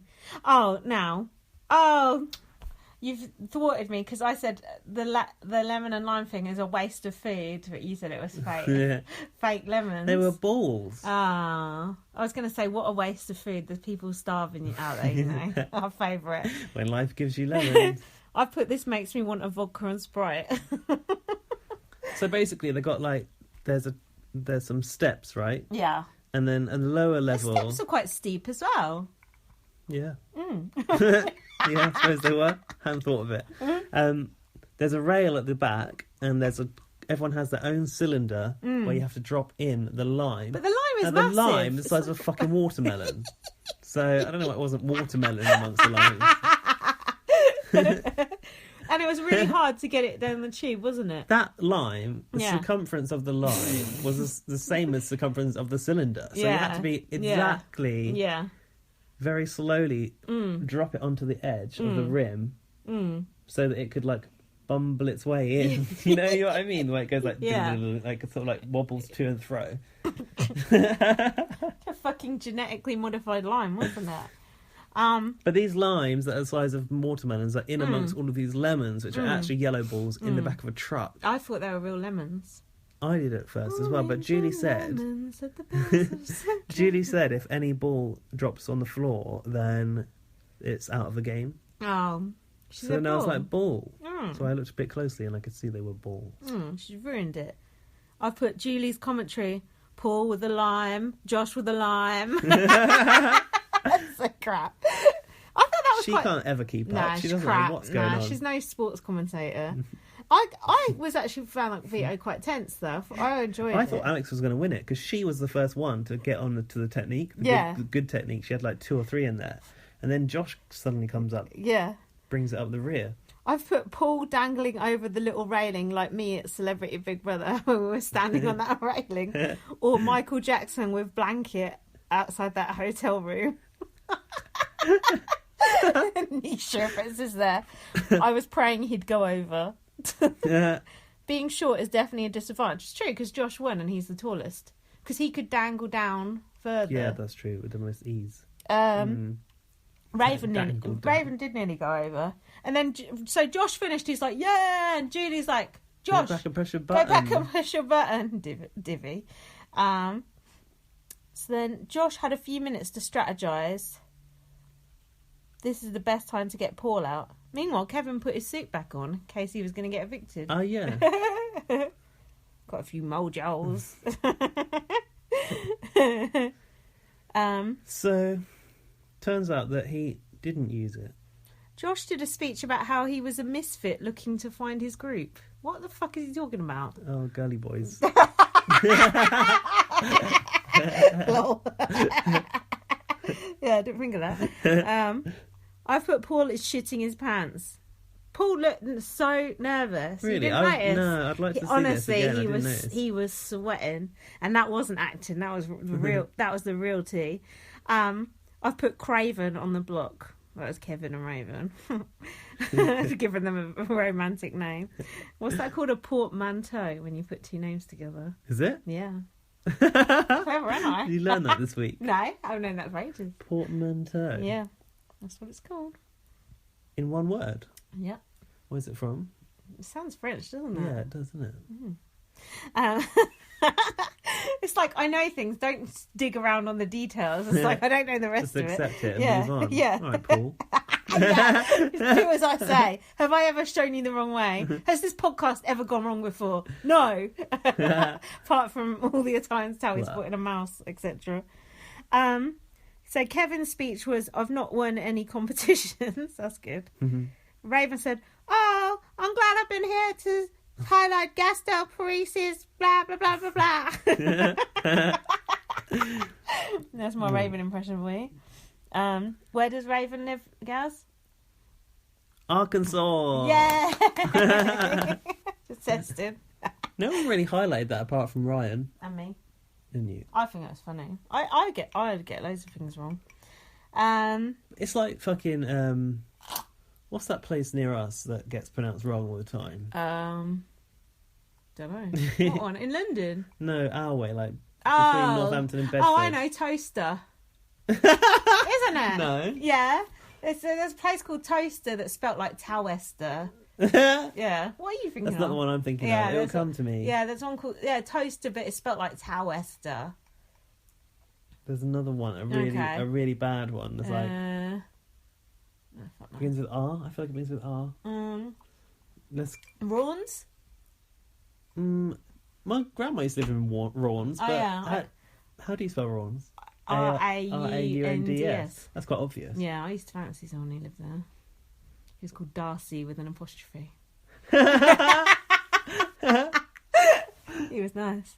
Carry on. I'll come back to that name. Okay. So they all went to vote to evict. Paul voted to evict Raven. Christmas voted to evict Raven, and I put fake crying. Was she fake crying? Christmas? Yeah. Possibly.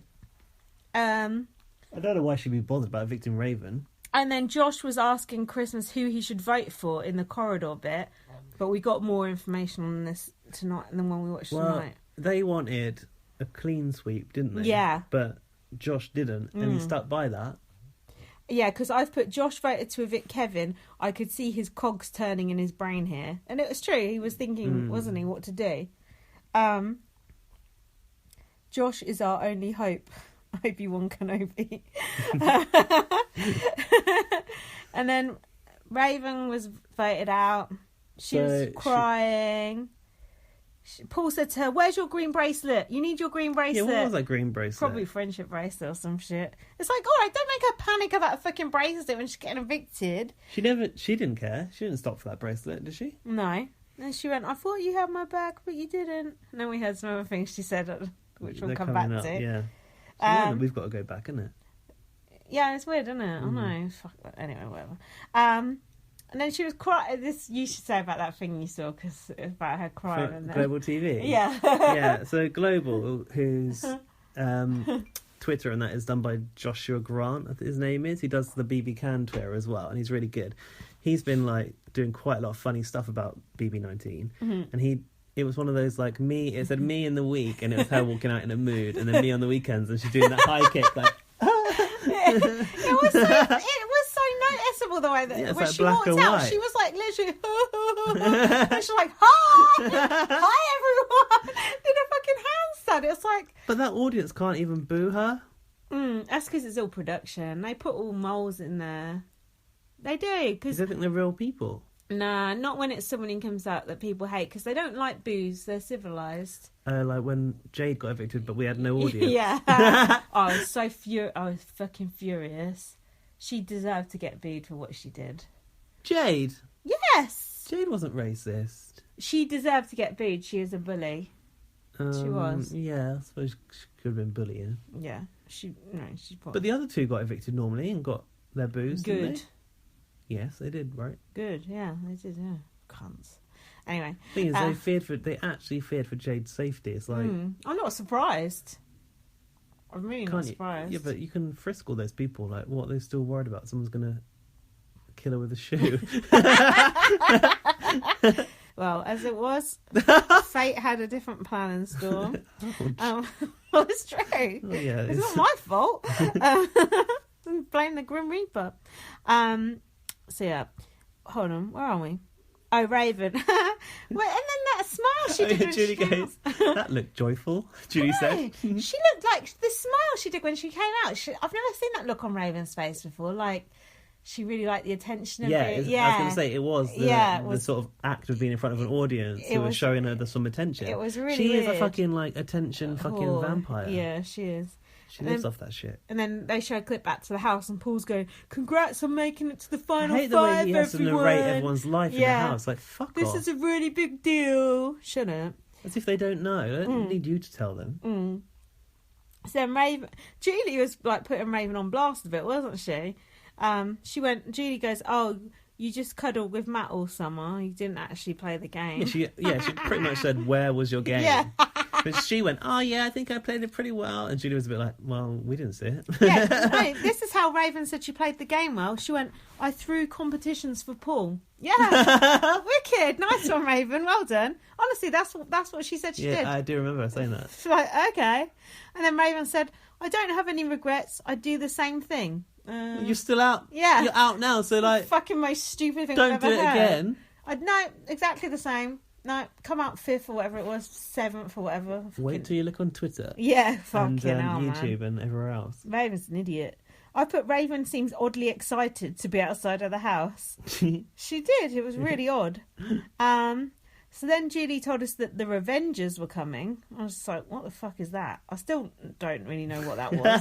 What was that? Just a task? Just a task, but it was very high production value. How much money are they spending on that shit? More than they spent on the entire house by the look of it. It's absolutely ridiculous. Just for one task. I think so, unless it really is a movie. I hope so. And then Julie For had their Patreons. Yeah. And Julie had a very special announcement. Should we talk about that at the end? Yeah. Let's talk about that at the end. So now we've got to go for this whole fucking flashback. Jeez. Flashback. Yeah, but that's all right because we've covered most of it. The main thing that struck me was how bad Paul and Josh's acting was. It was absolutely awful. Alex saw straight through it. Yeah, it's that point where she had to walk out and get a Coke. Yeah. You said you never see Alex without a Coke in her hand. Yeah. And then she was like, oh gosh, I'll go get my soda. The way she swigs it out of the bottle. Does anyone else drink out She that always bottle? sits like a little kid, like... But that's surely communal Coke, isn't it? Oh, maybe it's Alex's Coke. Maybe she's got like... A name on it. Diabetes where you need sugar or something. Like Amelia Lily had. Oh, yeah. If you look, because you know... What? Amelia Lily was diabetic. Yeah. I told you this, right, on I the saw podcast. she got like a fashion label sponsoring her or something. What? She's got like not a magazine deal, but like a clothing line now. No, she hasn't. Yeah, Her clothes are awful. With Jane Norman. I think it's like a middle-aged thing, isn't it? And she said... Is it from Bon Marché? Yeah, basically. She said, oh, it's always been my dream since a young girl to work for Jane Norman. I thought, yeah, No. all right, mate. Anyway, I was going to say, Yeah, if you go on. look at the final, when her and Sarah are left, on the side of the table, she's got a bottle of Lucozade. Oh. Because she needs it for the blood sugar. I'm wondering if Alex is in the same situation, but she needs to drink a gallon of Coke on the hour, every hour. Lucozade is too sugary. It's gross. Anyway. Oh, yeah, and then Paul was going to Josh, you would have done the same to me. That stupid thing. Oh, and then... It's the bit where someone said, do you think it's weird? Oh, yeah, so Yeah. this is Paul. This is a flashback of a few days before, I think. Paul and Josh were in the gym equipment area. Oh, yeah. And I put they were exergising because they were exercising and strategizing at the same time. I just invented that word. Do you like it? Yeah. But Paul, how do you go on an exercise bike wearing Fucking Trejo around your waist. Surely that would get sweaty, wouldn't it? Chafing, wouldn't it? But he weren't going very fast because he was strategizing. Josh looked like He was actually doing a workout until he got on that bike with next to fucking Paul. He was lifting up a weight, wasn't he? Did Josh used to be fat? Because like, he's got like stretch marks on his arms at the top. He still is fat. He's not really fat. He's not fat. Don't fat shame. I have fat shamed Josh in the past, but he's a bit he's a bit chubby. Podcast. He's definitely got excess. He's a bit chubby, but he's not. Oh yeah, roll your ass that way. I remember that's what Jessica said to him. Do the truffle shuffle out the door. Yeah, but did he used to be fatter because he's got stretch? Mind you can get stretch marks just from building up muscle, can't you? Because Mark had stretch marks as well. Well, yeah, but Mark also looked like he'd had an operation to remove excess skin. Oh, did he? Yeah. Oh, okay. Hey, Tata, what's that on your nose? You've been under a car, haven't you? Because you got oil on your face. Freak. So Paul and Josh faked a fight. Did we actually see the fight? We didn't, did we? Wasn't that the whole time? Oh, all this actress. Who went out the door? Raven going out the door. Sure. Or was it Josh Jason going out the door? No, Raven. It happened after Raven went out the door. To the point where they were in the Apple room together. The ASDLR room. That sounds like that old internet thing. I know, yeah. DNLS cable. When one of them yelled at the other one to get out, right? Yeah. Because Alex was in there too, and that's when she had to excuse herself. She's like, Coke. This is bullshit. Anyway, Paul said, and that's how you get away with BB murder. Why is Josh going along with this? Paul's like, do you think this plan is weird? Josh was like, yeah, I do think it is. And Paul's like, well, do you have another option? He's like, no. Just like, no. Okay, just go along with this awful. Look, let's murder Towie. Do you think the plan is weird? Yeah. Well, got a better idea? No. All right then, Towie. Sorry, Towie. You just cooked your last mouse. Freak. So then Paul said, we need to swindle her about Alex.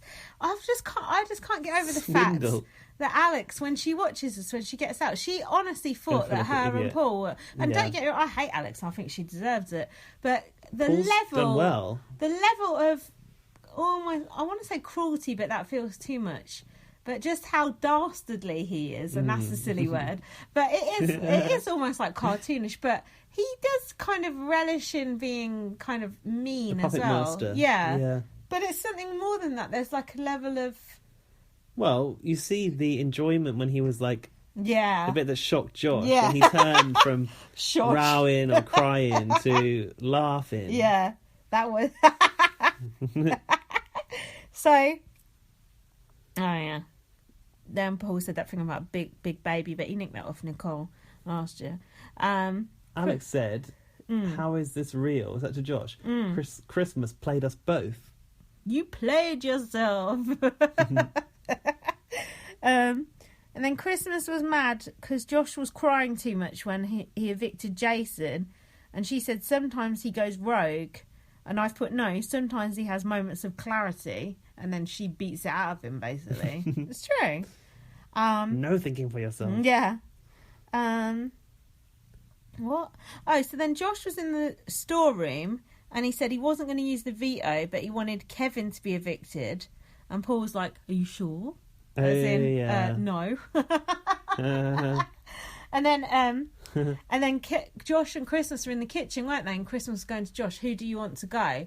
And Josh was saying, oh, I want Kevin to go. Yeah. And because then that's what he was trying to get on side with Alex, because Alex wanted Kevin out. Yeah. He was trying to buy back some favour, wasn't he? Yeah. So think about it. Josh is the veto holder. Christmas is going to Josh. Who do you want to go? Paul just comes up. He goes, we're voting out Raven. It's like, to Christmas in her ear. Yeah. You and me are voting out Raven. So it's basically like, sod you, fuck you, Josh. Doesn't matter what Josh thinks. But it's really bad. So this is when Raven went again.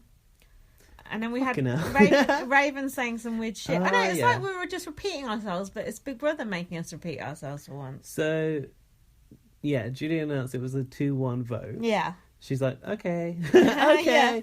She said, I played myself. Yeah, I'm sorry, I played myself. Did she really say that, though, or were they just pretending she said it? Because I was trying to work out what she really said, because they obviously put these subtitles to make her look stupid. Do you know what I mean? Did she actually say I played myself?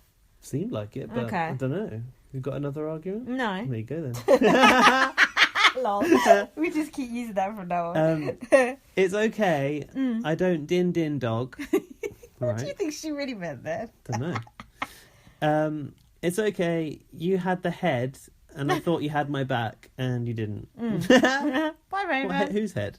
I think it's because Josh was the head. No, he wasn't the head of House Dog, was he? I don't know. And then Josh said, I'm so sorry. And Raven said, no, you're not. That was the end of Raven. Bye, Raven. See you later. Kevin in the diary room said, Big Brother, I'm happy. You might not see a smile, but I'm happy. You said you like it when he refers to Big Brother by name. I like addressing Big Brother as an entity. Because I don't feel like many Americans do that, do they? No. I can't think of anyone doing it. That's respectful respectful Kevin coming out again, isn't it? He said, in the last 40 minutes I've been on the block twice. So I was asking, what is Paul now pretending to cry about? Oh. Raven has gone. Why would he possibly be crying about this? I don't understand. I can't. What's his game? I can't remember what all the intricate pieces. But Josh was in the Apple room, putting a metaphorical gun to his head, basically crying, wasn't he? Going, I just lost this game. I just played myself. You played yourself. Yeah, you did. And then Alex came in and brought in some tissues. Yeah. And she said, kitchen roll, I think it was. Yeah. She said, you need to snap out of it. She said, we're in danger. They're going to get us out. And I was like, fucking hell. Alex is actually finally twigging onto it. And then Josh said, yeah, Kevin's been working in this house. So Josh was still protecting Paul's back. Yeah, still going along with the plan. And then Alex said, I don't know why Paul did that, voted out Raven when Kevin was on the block. Oh. Yeah, that's what Alex was upset about. And Alex said, they'll come for me first, and then they'll come for you next. No, but Paul did have a very valid reason to vote Raven out. And it was that she fishtails him on every competition.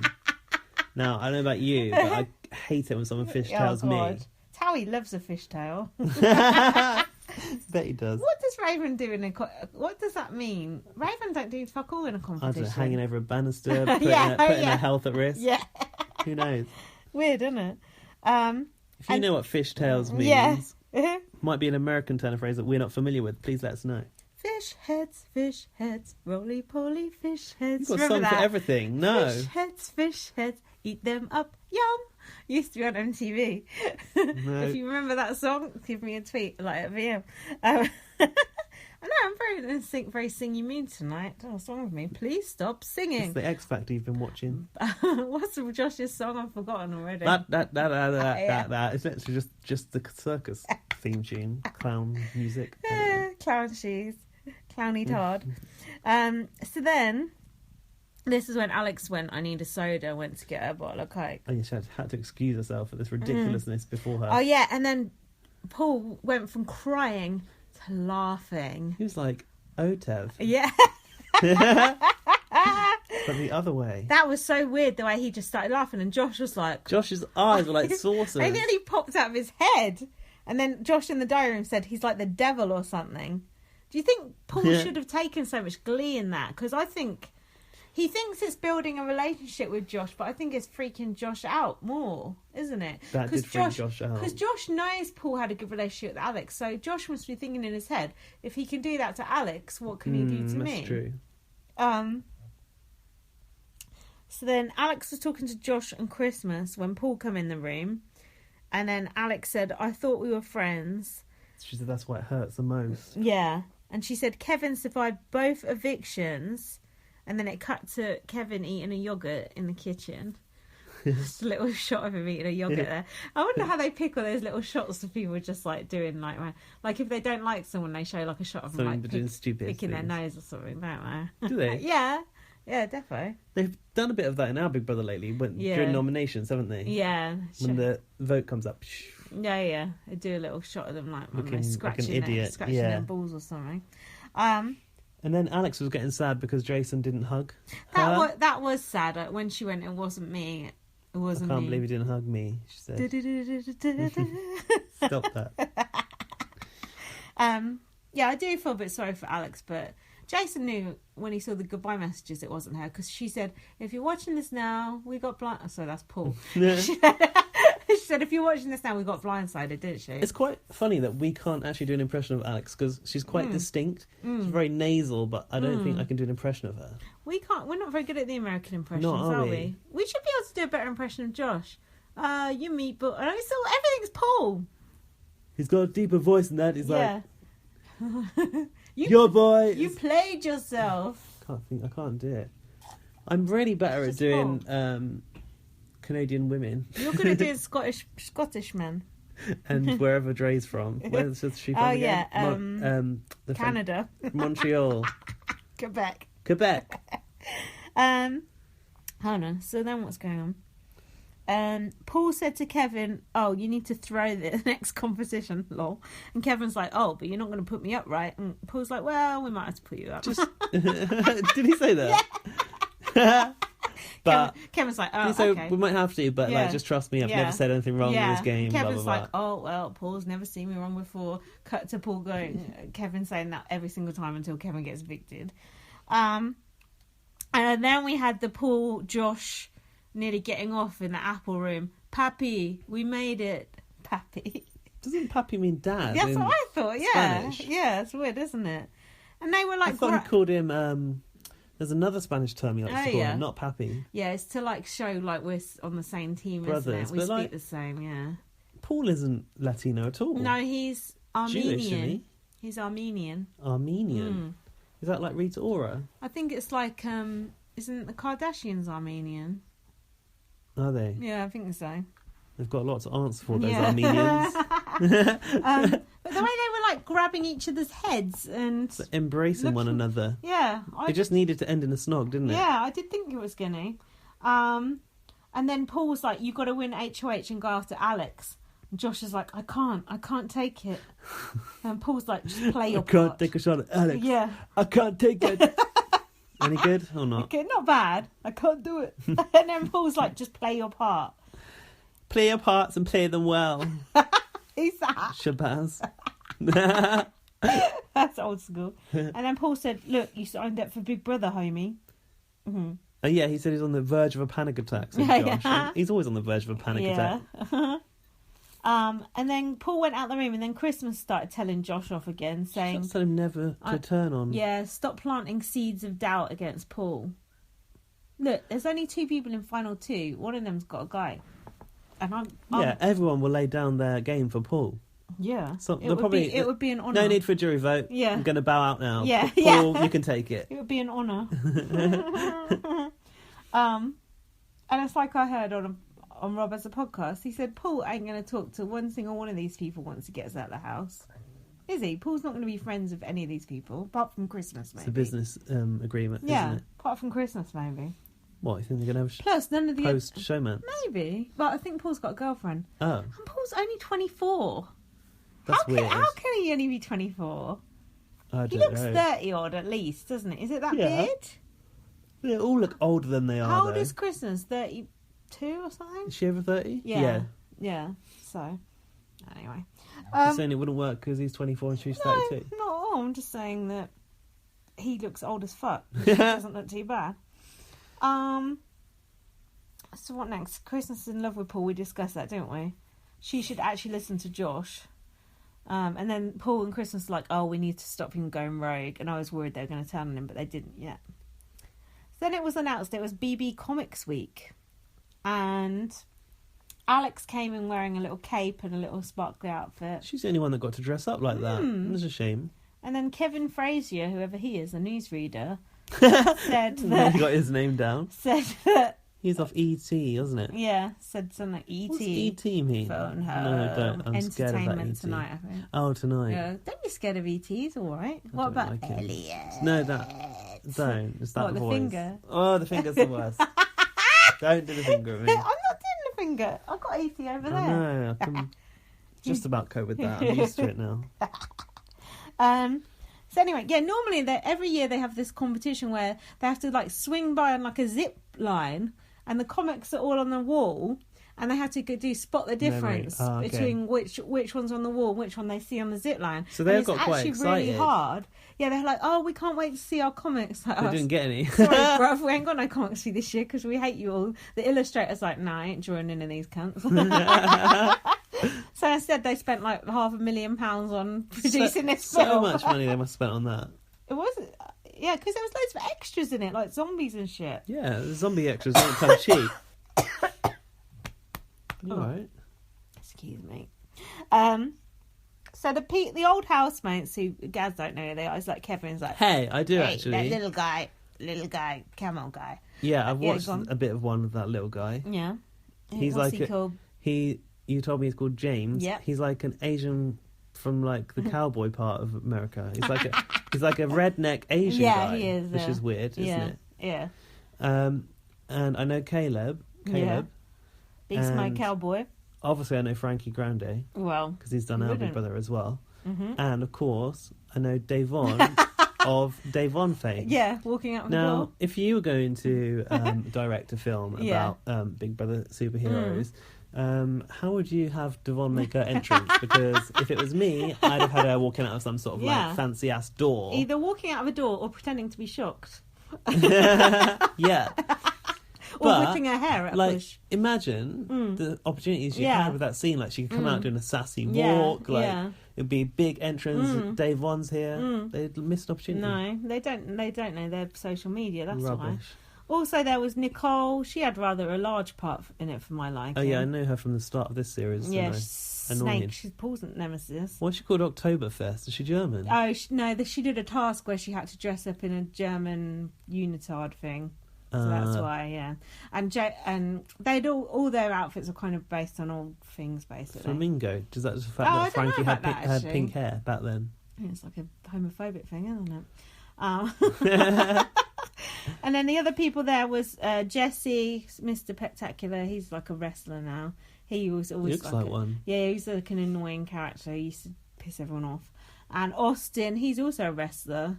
He's really annoying. If you listen... Were they already wrestlers or they became wrestlers? Yeah, no, they were. Austin definitely was. I don't know if Jesse was. So they must have been scouted. Yeah, Austin. If you listen to the podcast, what's that podcast called? Oh, there's a podcast, not Generation Y. Oh, fuck. Thinking Sideways. One of the guys on it talks just like Austin, and it really freaks me out. And I always think it's Austin on it. That is a really niche reference, but if anyone knows that podcast, that's what Austin sounds like. He's really fucking annoying anyway. Who else was there? Oh, Victor was there, Paul's old best friend. Now going out with Nicole. Which one was that? What's he look like? He had long hair. Was he topless and buff? Yeah.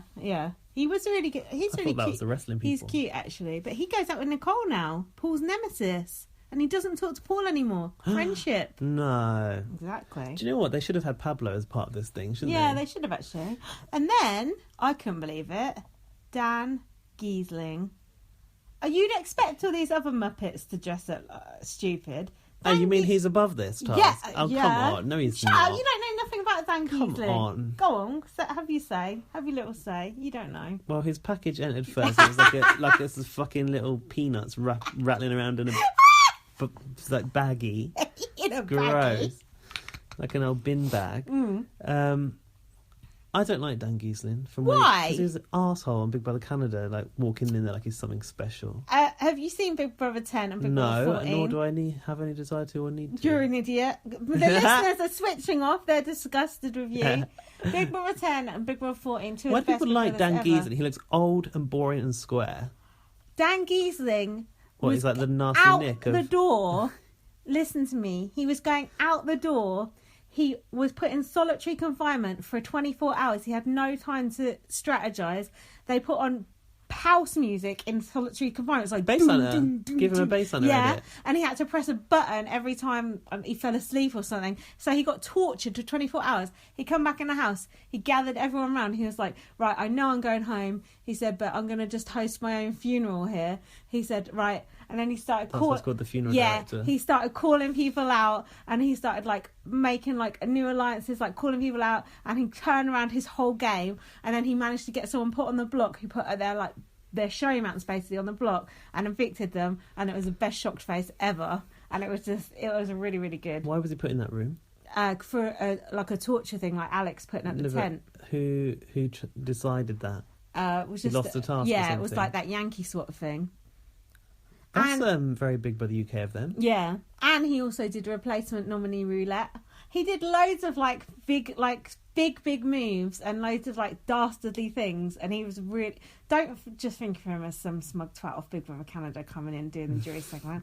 Honestly, he is a good gamer, and also he is a bit smarmy, but he is charming as well. And you were on his side. Do you know what I mean? So you liked him as a person? Yeah, as well? in Big Brother 10, he was really good. And he had this fight with Old Man Jerry, and they hated each other. And Old Man Jerry called him Judas, and it was. Did he win though? He won. He won 10, and then he came second in 14. Spoiler alert. Wow. Yeah, he should have won 14 as well, but Ian Terry won. The same person couldn't. He should have win twice. He should have won, but it was a bit of jury. Mm. He carried. Was that everyone season. returning on 14? No, there was only 4 returnees. Why do they do that? It was so good. It was a really good... That was the first season that we started podcasting. It was really, really good. So, take back what you said about Dan Giesling. Otherwise, I'm firing you from this podcast. I'll take your views on board. Yeah. Okay. It doesn't make me like him anymore based on my experience. Do you have a better opinion? No. I know Dan Giesling. Do you have a better opinion? No. All right. Your opinion is based on nothing. My opinion is based on 2 seasons of good gameplay. Yeah, I'll give you that. Oh, thanks very much. But yeah, I do think it was a bit beneath him to dress up in that costume. And he does look seedy, and he's younger than me. He looks old as well, I think. He does look old. Yeah. He's about 45. Yeah. He looks greasy. He's a bit of like a used car salesman type. Do you know what I mean? He is a bit smarmy, but he gets away with it somehow. But can you see how, to me, who hasn't seen him play a game, I think he just looks like a bland middle-aged man. Yeah. And that's it. Yeah, I can, but you're wrong because you don't know him. You don't know him. Yeah, the funeral director, that was quite good. Just that was like one of those like jaw-dropping moments when it was like, fuck, he's actually turned this around. And it was just like this season, like everyone walking out the door, no one's done fuck all to save themselves. He actually shuffled things around, made alliances with people, and then fucked them over like proper backstabbing. It was good. 9 years ago. And not in a cruel. As you said, Big Brother 10. We're on 19 now.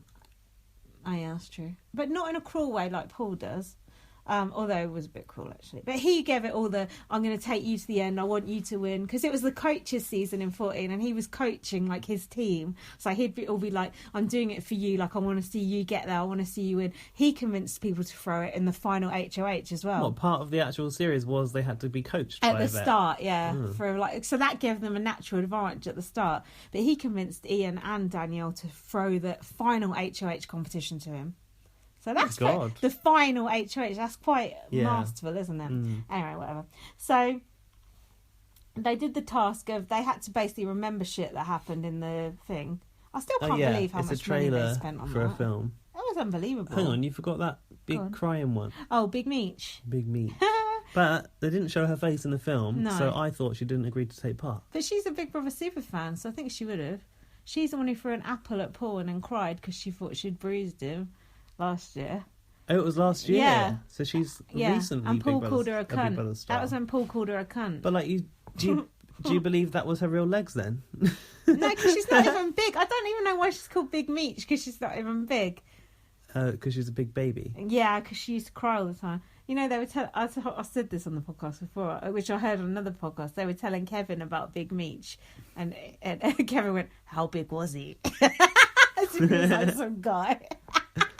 It was like some like the Loch Ness monster or something. So she was called Big Meech already. Yeah, they just started calling her it, but I don't know why. She wasn't big. She's just like I'm sure she got given this title during their comic book task, right? Yeah, but she was like a whiny thing. She's annoying. So she would have been in it, so I don't know why she wasn't. Anyway, whatevs. So... Oh, yeah, and I wrote here that the task explaining music is my favourite music of BB19. How's that music go? That sounds like country music. That is not how that music goes. How did it go then? I can't think. All I can think now is ding, ding, ding, ding. It's not that. No, I knew it at the time. But I like that task music. Task explaining music. So then they did the stupid competition, the HH competition. Paul was getting mad because Kevin wasn't throwing it at the start. No, yeah. What's Kevin playing at? He can't decide if he's throwing or playing. Kevin's like, I want a letter from my family. Everyone else has got a letter. Yeah, he was getting all toughening up in the diary room. He realised, I haven't got any of these perks. These people can't tell me what to do. But he always then just throws it, and then he's like, oh shit, I shouldn't have thrown that. I'm going to win this veto. It's the last thing I do. We need Kevin's spirit from week 1. He didn't give a fuck about taking that money out of that nut. True. That nutshell. That nut. He's feeling very hot. And then Kevin went, but Paul's word is solid. Okay. Then he rubbed his nose when he said it, like he didn't really believe it. Oh, like when you tell a lie, you rub your nose? Yeah. That's funny, though, because normally it's about a personal thing that you do that for. Yeah. Mm-hmm. So they all had to remember stuff, and there was like cardboard cutouts of the people. And Kevin's like, it's this little guy here, this little camel guy. That was good. So then Josh won, unless you've got anything else on that. No, I don't have anything about that comp. And then Kevin was mad about Josh winning. Oh, yeah. Paul said, I got a girl with one leg to win a race, and I got Josh to win a mental comp. That's mean. That's rude. That's really mean. And then Kevin, like, he's got this hang dog look on his face. It's like, I don't feel sorry for... What dog? Hang dog. Hang dog? Yeah. Like droopy.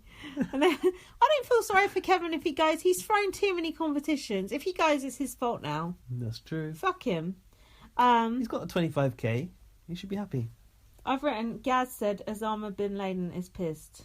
That was you about Paul. Bin Laden. Whatever. He did look like Osama. He had some sort of like bandana on his head as well. Taliban, you said. Taliban. It looks like Taliban, yeah. hear much about the Taliban these days, do you? No, thankfully. Gone out of fashion. Kim Jong-un now, isn't it? Got to worry about. Kim Jong. What about the other ones? ISIS. Trump. Oh, yeah, Trump. Yeah, that's the one. Yeah, ISIS. We hear plenty of them. Yeah, they're not good. Get out. Keep mowing us down in the streets. Oh, no. Assholes. Blow up our fucking podcast. So they're going to go on Twitter, so it's got poor production value. It's haram. So Josh said, Paul is a mastermind and he's turning into a monster. And then Josh said, it might be time for me to take a shot at him. And I said, yes. And you said, he won't. And? And he didn't. He didn't. Well. This was he had interesting. that monologue in the HOH room. That was interesting because they don't normally show people talking to the camera on the main show, do they? So Josh said, I don't need someone trying to tell me what to do. Well, it's got you this far. He said, I love Paul, but I need to take a shot at him. The only way I'm going to win this game is to do it, but I don't know whether to do it now or at Final 3. So maybe he's keeping it on ice. Maybe he is going to do it. You need to do it now, but he's worried about pissing Christmas off, isn't he? Fuck Christmas. Get Paul out now. Get Paul out. Get Paul out. As Gemma Lucy once said. Oh, yeah. You're goating me. Do you know someone shouted over the wall of the BBUS house? This one? Yes. America loves Jessica and Cody. Paul is a bully. And they heard it. I wonder how close you can get to that perimeter wall in Big Brother USA. With the bullhorn. That's like a megaphone. Bullhorn? That's what they call it, a bullhorn. Oh, loudhailer. Megaphone sounds better, doesn't it? We had a question from Kwame about a word we say all the time. Oh, did you see that? Tannoy. Tannoy. It turned out to be tannoy. Oh, yeah. So sometimes, I think you say it actually a lot. I don't think I say it, but I think you do. What? You say, Julie came on the tannoy. Oh, yeah. Well, what do they call it? Loudspeaker? Probably loudspeaker, public address system. I don't know. Yeah. Yeah, that's what it is for us. And then I didn't realise until I checked, but tannoy is a British brand of speaker from like public address systems from the past, like supermarkets. Bing bong. That's like Hoover is just like common. That's a brand name, but it's just what we say for vacuum cleaner, isn't it? Like they say Q-tips for cotton buds. Oh, see. Yeah, because we have like a tannoy system at work as well, and it's not a brand. It's just thing. It's just what you say, isn't it, for a loudspeaker? Yeah. Like cloche, isn't it? That's another good Big Brother word. Do Americans not say cloche? I don't know. Probably. I don't think I knew cloche until Big Brother, that's a BB UK thing. Nor klaxon. Klaxon. That's a band as well. So then Josh was doing his nominations. He brought over his nomination block. To that tiny table. Yeah. It looks like that playgroup now because that table's so small. Little doll's house table. Yeah. And then, it wasn't much of a shock. He put up Alex and Kevin. He said, Kevin, you're a floater who's been laying under the radar. Is that a thing? It's like when he threw someone in that rug, wasn't he? Yeah, he did say laid under the radar. Yeah. And then he said, I want to see you play the game more. Why? It's better if he's throwing it, isn't he? What are you laughing about? Just the thought of like Josh wanting to see Kevin's gamemanship a little bit more. It's quite funny.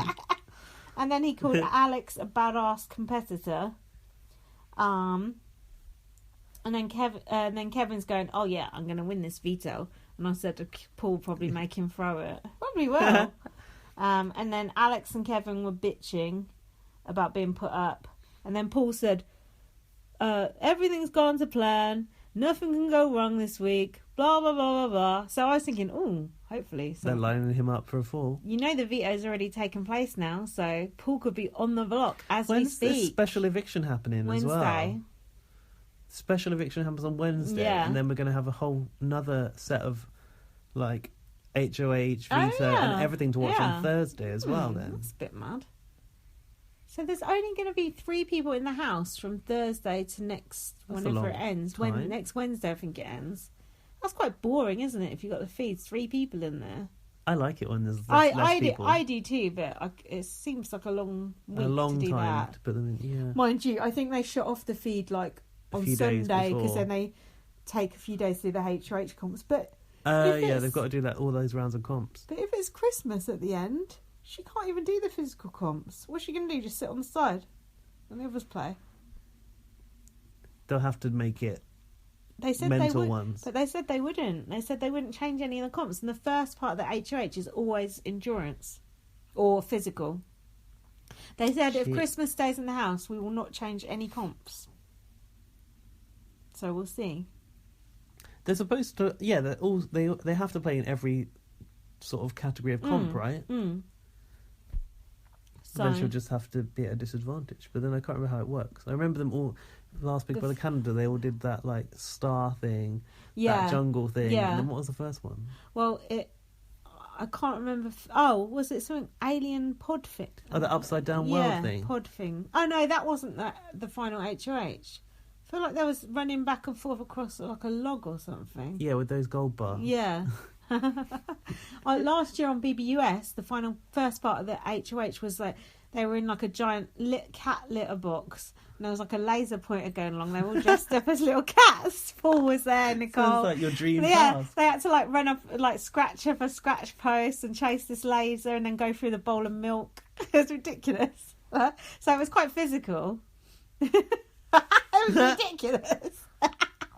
And then the second one is always, like what happened on what day sort of thing. All that bullshit. So boring, all that. Is it only one? Do they only do one for HOH, one for veto? Or do they do multiple elements? In the final week? Yeah. No. Everyone plays the first bit, the endurance, and then whoever the two losers... So then whoever wins the first part, they go through to the third round. The two people who lose the first part of the HOH face off against each other. This is the same on Canada. In the second round in a mental competition, and then whoever wins that one, they go on the weighing scales thing and answer stupid questions about what they said in jury about them and shit like that. Do you know what I mean? So who basically, said blah blah blah. Christmas is certainly going to lose the first one, probably, because it's going to be physical, and then she'll have to do the next mental one. But then whoever wins the final part, they choose who to take, don't they? Yeah, that's true. So, God, it's a complex game. It's really complicated. I can't keep up with it. It is really complicated. May not have noticed, but I'm fucking lost. It is actually really, really complicated, and all the twists and all that shit doesn't help much. So that's it for the main show. So should we talk about Celebrity Big Brother? Let's talk about Celebrity Big Brother USA. I can't remember where I put that link now. Hashtag BB Celebrity. Is that what it's called? Yeah, that's their fucking hashtag. But that made me think, and I said this the other day, that because they're using that cumbersome hashtag, it's going to be on the same time as us, because they can't use hashtag CBB, because there'll be clash with the two accounts. But why aren't they just using like CBUS or CBUSA or even CBB1? So tell me what it is again. Hashtag BB Celebrity. Oh my God. It sounds like a foreign edition, like you'll be like Big Brother Celebrity Edition. So what did you think about when you first heard about this? I don't see how... Look how confused we are about the rules of Big Brother. I've been watching it for 15 years. Yeah. Big Brother US. Yeah. How the fuck is a thick celebrity going to understand it? A thick celebrity? Well, we're going to look at... I've got a little Trisha sneak peek of some of the celebrities. But... Do they even have Towie over there? Where are they going to get their celebrities from? We've had the situation. Where's he from? Oh, yeah, Jersey Shore. Yeah, so Kwame asked me if I'd had any immediate thoughts about who was going to go into the house, and I said, absolutely none. I don't actually care. But because, not that I don't care, but it's like, whoever is in there, I don't really mind. I will watch them. Like, we're used to having celebrities in these shows that we don't know who they are. So I'm not going to really start speculating about American celebrities that might be open to going to the house, because I'm not going to know those celebrities. Like I can be like, oh yeah, who's going to go in there? I think Mariah Carey, Lady Gaga, definitely Tom Hanks. It's going to be like real. But I've got the first 6 celebrities confirmed to join CBUS class, but I also just got spoilers on who won the veto, because it was on this page, so that's a bit annoying. Whoa! It's annoying, ready, steady, whoa. Do you want to tell me? Do you want to know? I think. Do you want to know though? Who won the veto? Yeah. No, I'd rather know when I watch it. It's better not to know. I think I saw it, but I'm it not might sure not be. You have to now convince yourself that you didn't see it. Yeah, that's what I always do. I'm not really sure, so we'll see. Anyway, so the question I have, which this article might answer, is what is the format going to be? Is it going to be like Celebrity Big Brother UK, or is it going to? How can they do well, I suppose how long is it going to be? This is what I was going to say. Yeah. When America does Celebrity Apprentice, it's properly a season of The Apprentice, which goes on for 8-9 weeks. Oh. So maybe they're going to do a full-length Celebrity Big Brother where they're just in there. Because like our Celebrity Big Brother, when it first started, was a week long. Yeah. 1 week. There was only like, how many people? Not even 10 people, maybe. Maybe it was 8 celebrities first time. But now it's like a month long, and that's short. Like, Big Brother should be 2 to 3 months. Yeah. You wouldn't think you can keep celebrities in there as long as normal people, but if you're paying them enough, maybe you can. So let's have a look at this article. You tell me who you've got. This popped up on my Facebook. So Celebrity Big Brother US spoilers are rolling in, and boy, are they exciting. This article, by the way, is from Celeb Dirty Laundry. I don't know what website that is, but there you go. As it turns out, we must only wait 48 hours before part of the cast was revealed on social media. Read below to find out who is joining the first US Celebrity Big Brother. I haven't seen any of this. Oh my god, someone you know. Tiffany Pollard. Yeah! Will appear on the first season. Yeah! She's best known for appearing on blah blah blah. She also appeared on Celebrity Big Brother in the UK. That is good news. She'll be very interesting to watch. But she can't play a game like that. Well, we don't know, do we? Don't know the format. Lance Bass was the second celebrity to confirm he's in NSYNC. Oh god. That's quite a big... That's famous, though, well, isn't if you look it? at our Celebrity Big Brother, we had Keith off Boyzone. And then, like, we've had a H from Steps. Like, it's equivalent, right? Pop stars that are no longer singing. Drita Devanzo is best known for her role on Mob Wives. Okay. We've had all the Mob Wives. Yeah. We've had Renee and we've had Brandy Glanville. No, not Brandy Glanville. She's from Housewives. Who's it? That thing that was in a showmance with Jam. One half of Jam. Melissa. Yeah, Marissa. God, you forgot quickly. Hold on, this next one is confusing me. Brad the Lad Long will reportedly be joining the CBUS Is he a cast. YouTuber? Yeah, but isn't he someone that, like, Couch Potatoes always goes on about that? He's a troll. Oh, really? Is he American? Can I see him? Or am I going to ruin it for myself? No, hold on. Well, I don't know. Well, look, these are the pictures. I don't want to see the people that I don't know who they are. Oh. Hold on, let me read I'll look at him in a bit. Let me read what it says about him. He's a popular YouTuber. He came out as asexual a few years ago. He is controversial and often says things just to get a rise out of his listeners. I might be getting him confused with someone else, but I feel like he used to ring out Couch Potatoes and be a troll. Oh. But I might be thinking of someone else. It could be, though. That's if weird. he's into Big Brother, he'd want to do it. Anyway, that might be an interesting character. I don't know if it's him. I'm going to look at the picture in a minute because I don't want spoilers. But I'm spoilerising someone was... No, I don't want to be spoilerised before you've told me. Okay. Oh, okay. Some YouTuber was tweeting about it, and Trisha Paytas said, "Shall we go in as a duo?" And maybe it was that guy, but I'm not sure. I could see her being friends with him, and for he's who I think he is, but I might be confused. Natalie Nunn was a contestant on the Bad Girls Club season 4. I actually recognise her. She's appeared on multiple shows on VH1 and appeared on Marriage Boot Camp. Yeah, because I watched that Marriage Boot Camp because it had Spidey on it. This is the calibre of celebrity you would expect for Big Brother. She was like a feisty one. She was like fighting with people and stuff. Okay, a brawler. So I could see her fighting with Tiffany Pollard. Final cast confirmation is Dog the Bounty Hunter. No! Dwayne is best known for his A&E series. He was often seen praying with those he captured before he took them off to jail. He's very likeable and could be one to team up with. Let me see that YouTube person. Well, I don't think the picture's very good. Oh. Looks like Honey G. Looks like Kitten off the Big Brother 5. Who's that person again from NSYNC? Yeah. That's quite a famous person. Tiffany Pollard is the top booking there. But you're right, it does seem very much like our level of celebrity, people that we get, yeah, very much so. That's interesting. I wonder if they're real, though. I don't know. Like, CBS can't have confirmed that yet. I know, it's weird. And also, we don't normally like seeing them, but we wanted to get an idea, didn't we? Of plus, I want to know when it's on. The way that our Big Brother launches is really different to that Big Brother, so I don't really mind. Like, I want to see them walk out on that runway and the reaction. You don't get that in the USA. Oh, I'm trying to look at this without spoilerising myself for regular Big Brother, and it's freaking me out, so I think we're just going to have to wait. What else are you trying to find out? I just want to find out the length. I want to find out how long it's going to be and what the format will be. Hold on. Nothing in that article? I'm trying to click on it. Somebody said that it's confirmed for 2018. I've heard that. That means we're not getting it this side of Christmas. This is spoilerising me. So we were having this discussion earlier about if it's going to be 2018, it's going to be in winter. You've only really got January, February. Yeah. March is pushing it if it's winter. I know what we'll do. So, guys, if you know anything, any more details about this, without me spoilerising it. So what we want to know is when it's on, how long's it for, and what's the format, right? Yeah. And don't send me no links that spoilers, because I already just spoilerised myself, do I? But it's looking like it's going to be it looks on similar to ours. But it's going to be on when ours is on. Well, we've always got to do fucking two at once, haven't we? We should be used to it. We're going to do our Big Brother time travel in between then, aren't we? Here we are. Big Brother flashback, that's what we're calling it. Is that what we're calling it? Okay. I don't know. This is an idea I had today. You had a time capsule. Backtrack. Time capsule was your time other. Time capsule's not that catchy though, is it? Other title. What about Big Brother backtrack? That's quite good because people do kind of backtrack on it. That's true. Anyway, that's a conversation for another time. Should we do our feedback? We've only got 2 bits of feedback. Do you want to read it? Or Is it the emails? Have you got them? Yeah, I've got them if you want me to read them. You go read it. Fucking hell. Well, okay, I'll do it. No, it's alright, I've got it. No, I'll do it. Or do you want to do one and I'll do This is one. all about you.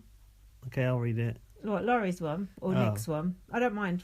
Read whichever. Laurie's one is really short. Oh, no, I've got a long one from Laurie. oh, hold on. No, maybe I don't. I don't know, I'm confused now. Oh, hold on. Oh. I haven't read this one from Laurie. Oh. She's stuck inside with wildfire. Oh, I've not Dear read that. me. I've not read that one. Read 6 days ago. Well, it's all very personal. It's not about Big Brother at all. Oh, okay. Is she right? Well, she says she can't even breathe, even inside. Oh, are you serious? Yeah. Is she okay? Yeah. She's not emailing you to send help. That's a fucking good job too. You're going to have to do the emails because I've realised I've fucked it up. Well, what's she saying? Jesus, you can't move in America right now for hurricanes or wildfires by the sounds of it. It's not good, is it? It's fucking global warming. Environmental hazards. Mm. Okay, don't read out of personal business. No, that's nothing to do with Big Brother whatsoever. But is she okay though? I think so. She just says she's coughing a lot and got burning eyes. Jesus, what date did she send that? 6 days ago. Oh, and we've not heard from her since. Laurie. No, we have. We heard okay. from her 5 days ago Jesus as well. Christ. What was she talking about then? She said she's going to be dedicating every vote that she can daily for this. What? I think that's a response to something. Oh, about America's favourite player. She just wants Cody, isn't it? Oh, yeah, I want Cody as well. She said that her CBS subscription ends on Friday, but she's going to renew it just to watch those that are left in the house react on the finale night, and he's simply got to win to the result of that. Oh, yeah, that would be good. That. So she stopped watching the show? No, I don't think so.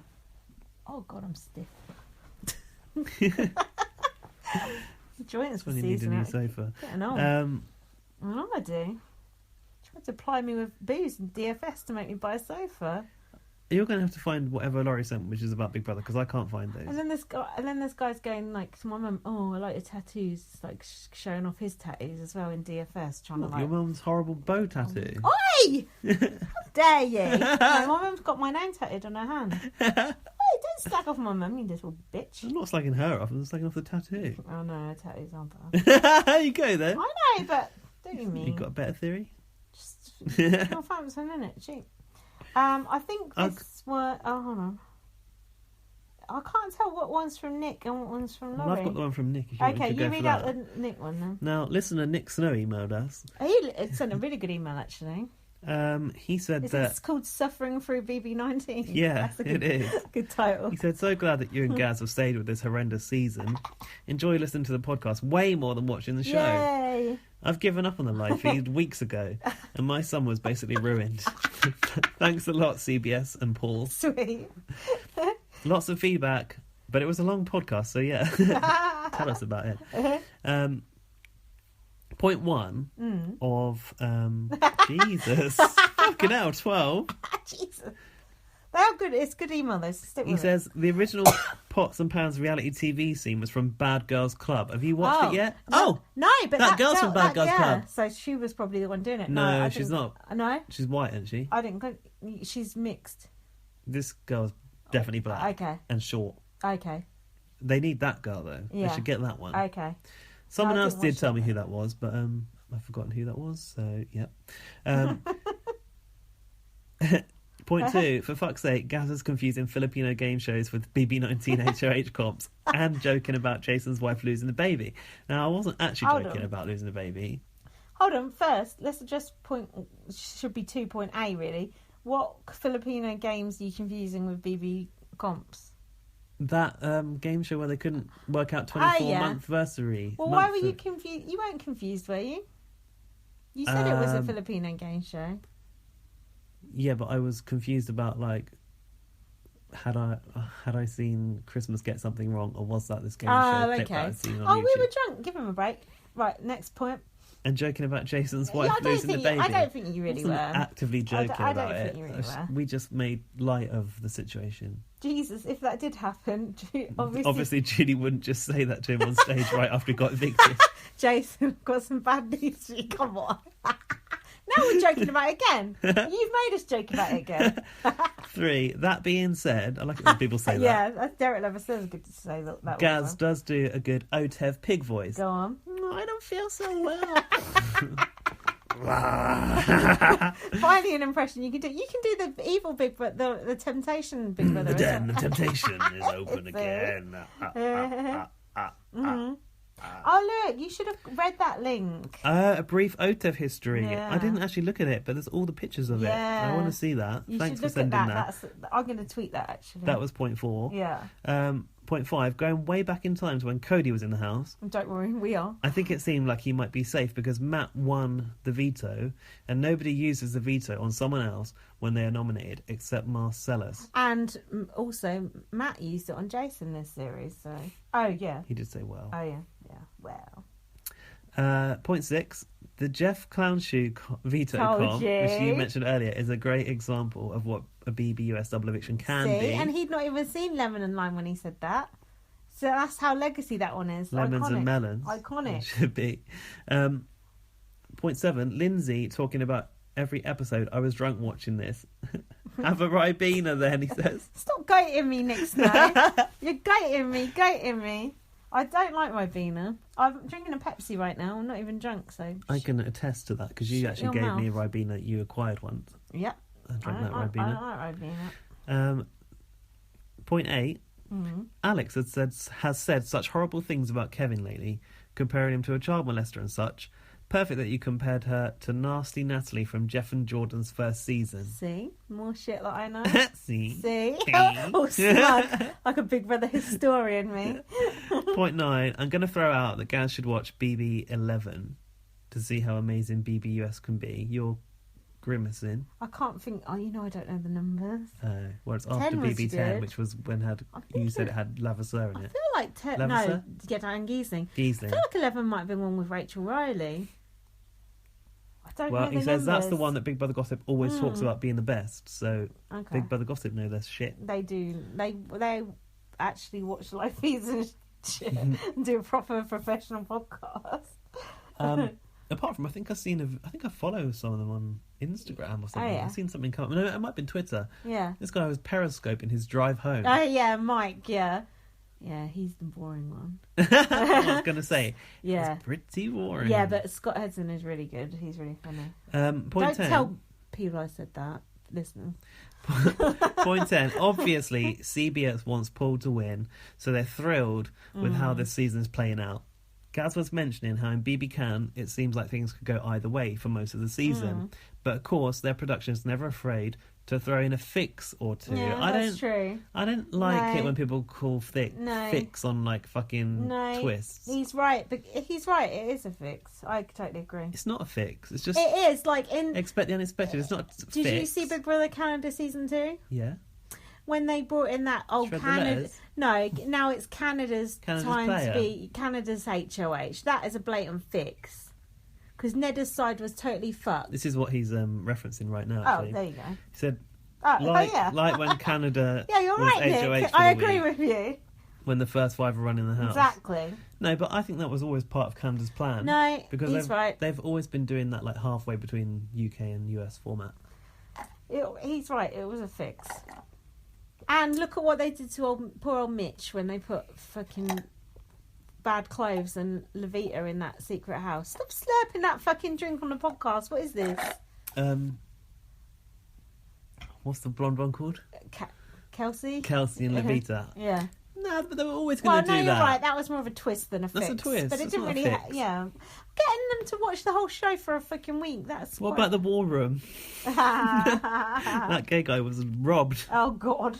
Fuck him. Yeah, he said that Big Brother US production would never do that to their precious Paul. Agree, my precious. Point 11, GPA equals grade point average. A few people have told us this. It's based on a 4.0 scale. 4.0 meaning that you got the top grades in every single class, which unfortunately for Raven does not include dance. Point 12, Matt literally broke every single have-not rule. In brackets, ate normal food, slept in a normal bed. That's the other one. Took hot showers. You animal, Matt. Plus, he would walk around without wearing his mic. That is not good. Disgusting. And wouldn't put it on when Big Brother told him to. Always obey Big Brother's rules. He certainly should have been removed from the house, not allowed to sit on jury, and not received his stipend. I wonder why they did let him get away with that then. It's so boring they couldn't be able to throw him out. It's bad, isn't it? It is bad. I do think it's bad. Do you know what, though? I've learned a lot about this this extortionate stipends that they give the housemates over there. It's actually a lot of money. Laurie was telling me about that. £8,000 or something? She says $8,000, I think. This is from Laurie. I know we're going to come on to Laurie, but she sent me some DMs She's not about choked to death by now. Well, yeah, but she'll be fine. It's probably been washed away by now. So she was telling me about America's favourite player and how they win this money. She said, it's my understanding that first and second place get $500k and $50k, period, and not their $1,000 weekly stipend. Okay. $1,000 a week, $4,000 a month. That's like that's good. A couple of grand. Yeah, but that's like a wage, isn't it? Yeah, that's only what you're doing anyway. Oh yeah, that's true. So, yeah, but that's a lot of money over a series. And some of them probably like don't earn $2,000 because they're barmaids or whatever, or that's bartenders true. or whatever.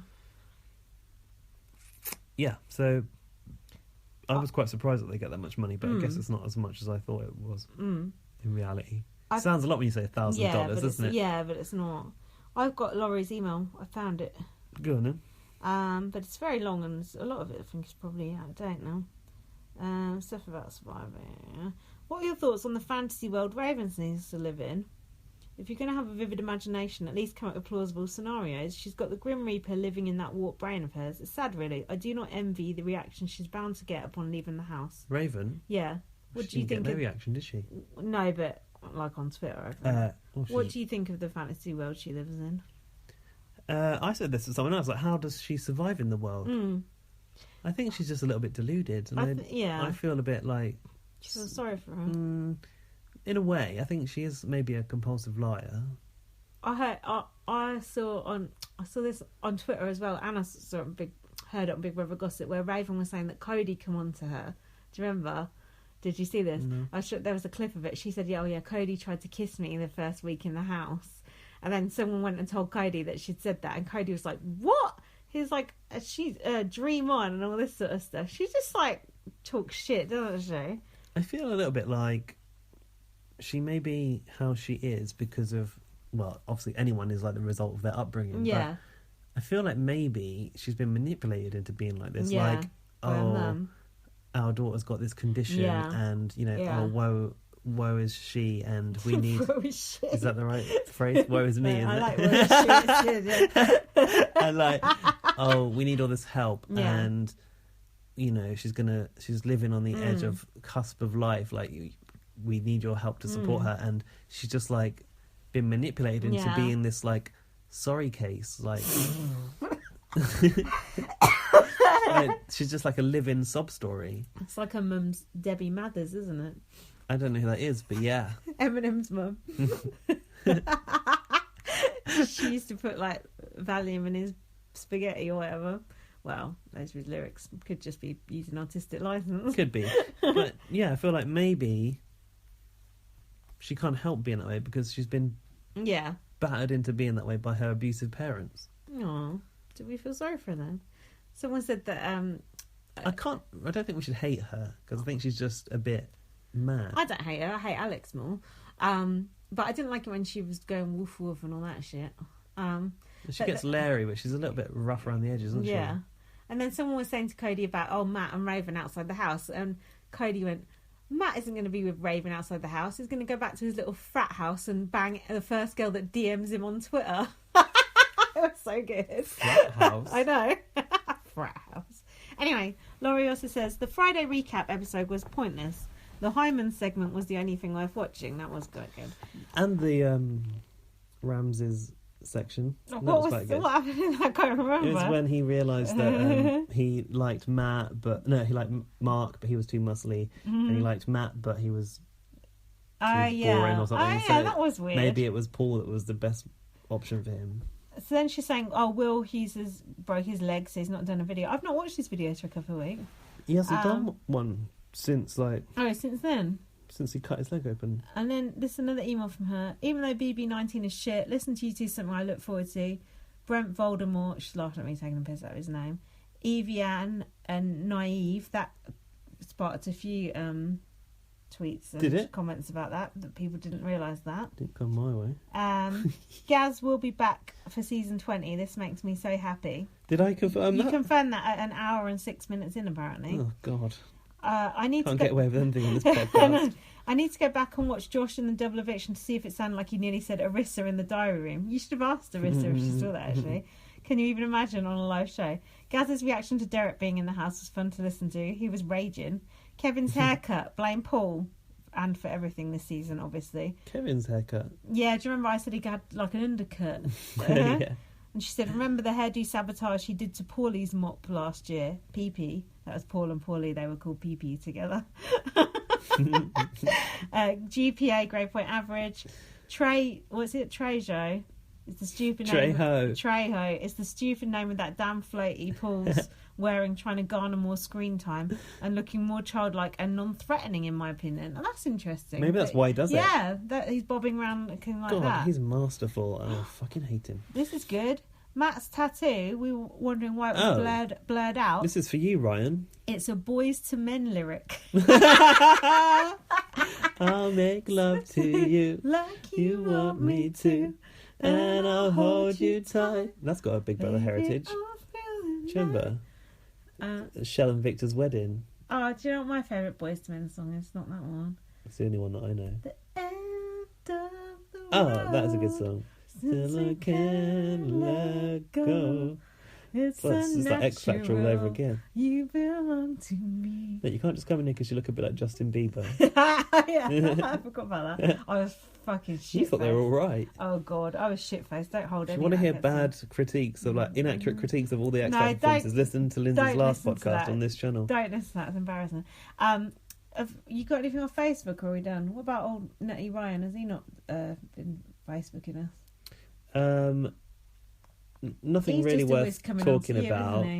Just about he was eating some cereal and and that he sent us a picture of Julie Chen like back in the day. That was interesting. Actually. Before and after surgery. That was quite shocking. Actually, the after is like even that's a long time ago. Yeah. So if you had it the original next to now, it would be like she did look really different, didn't she? It's like Michael Jackson.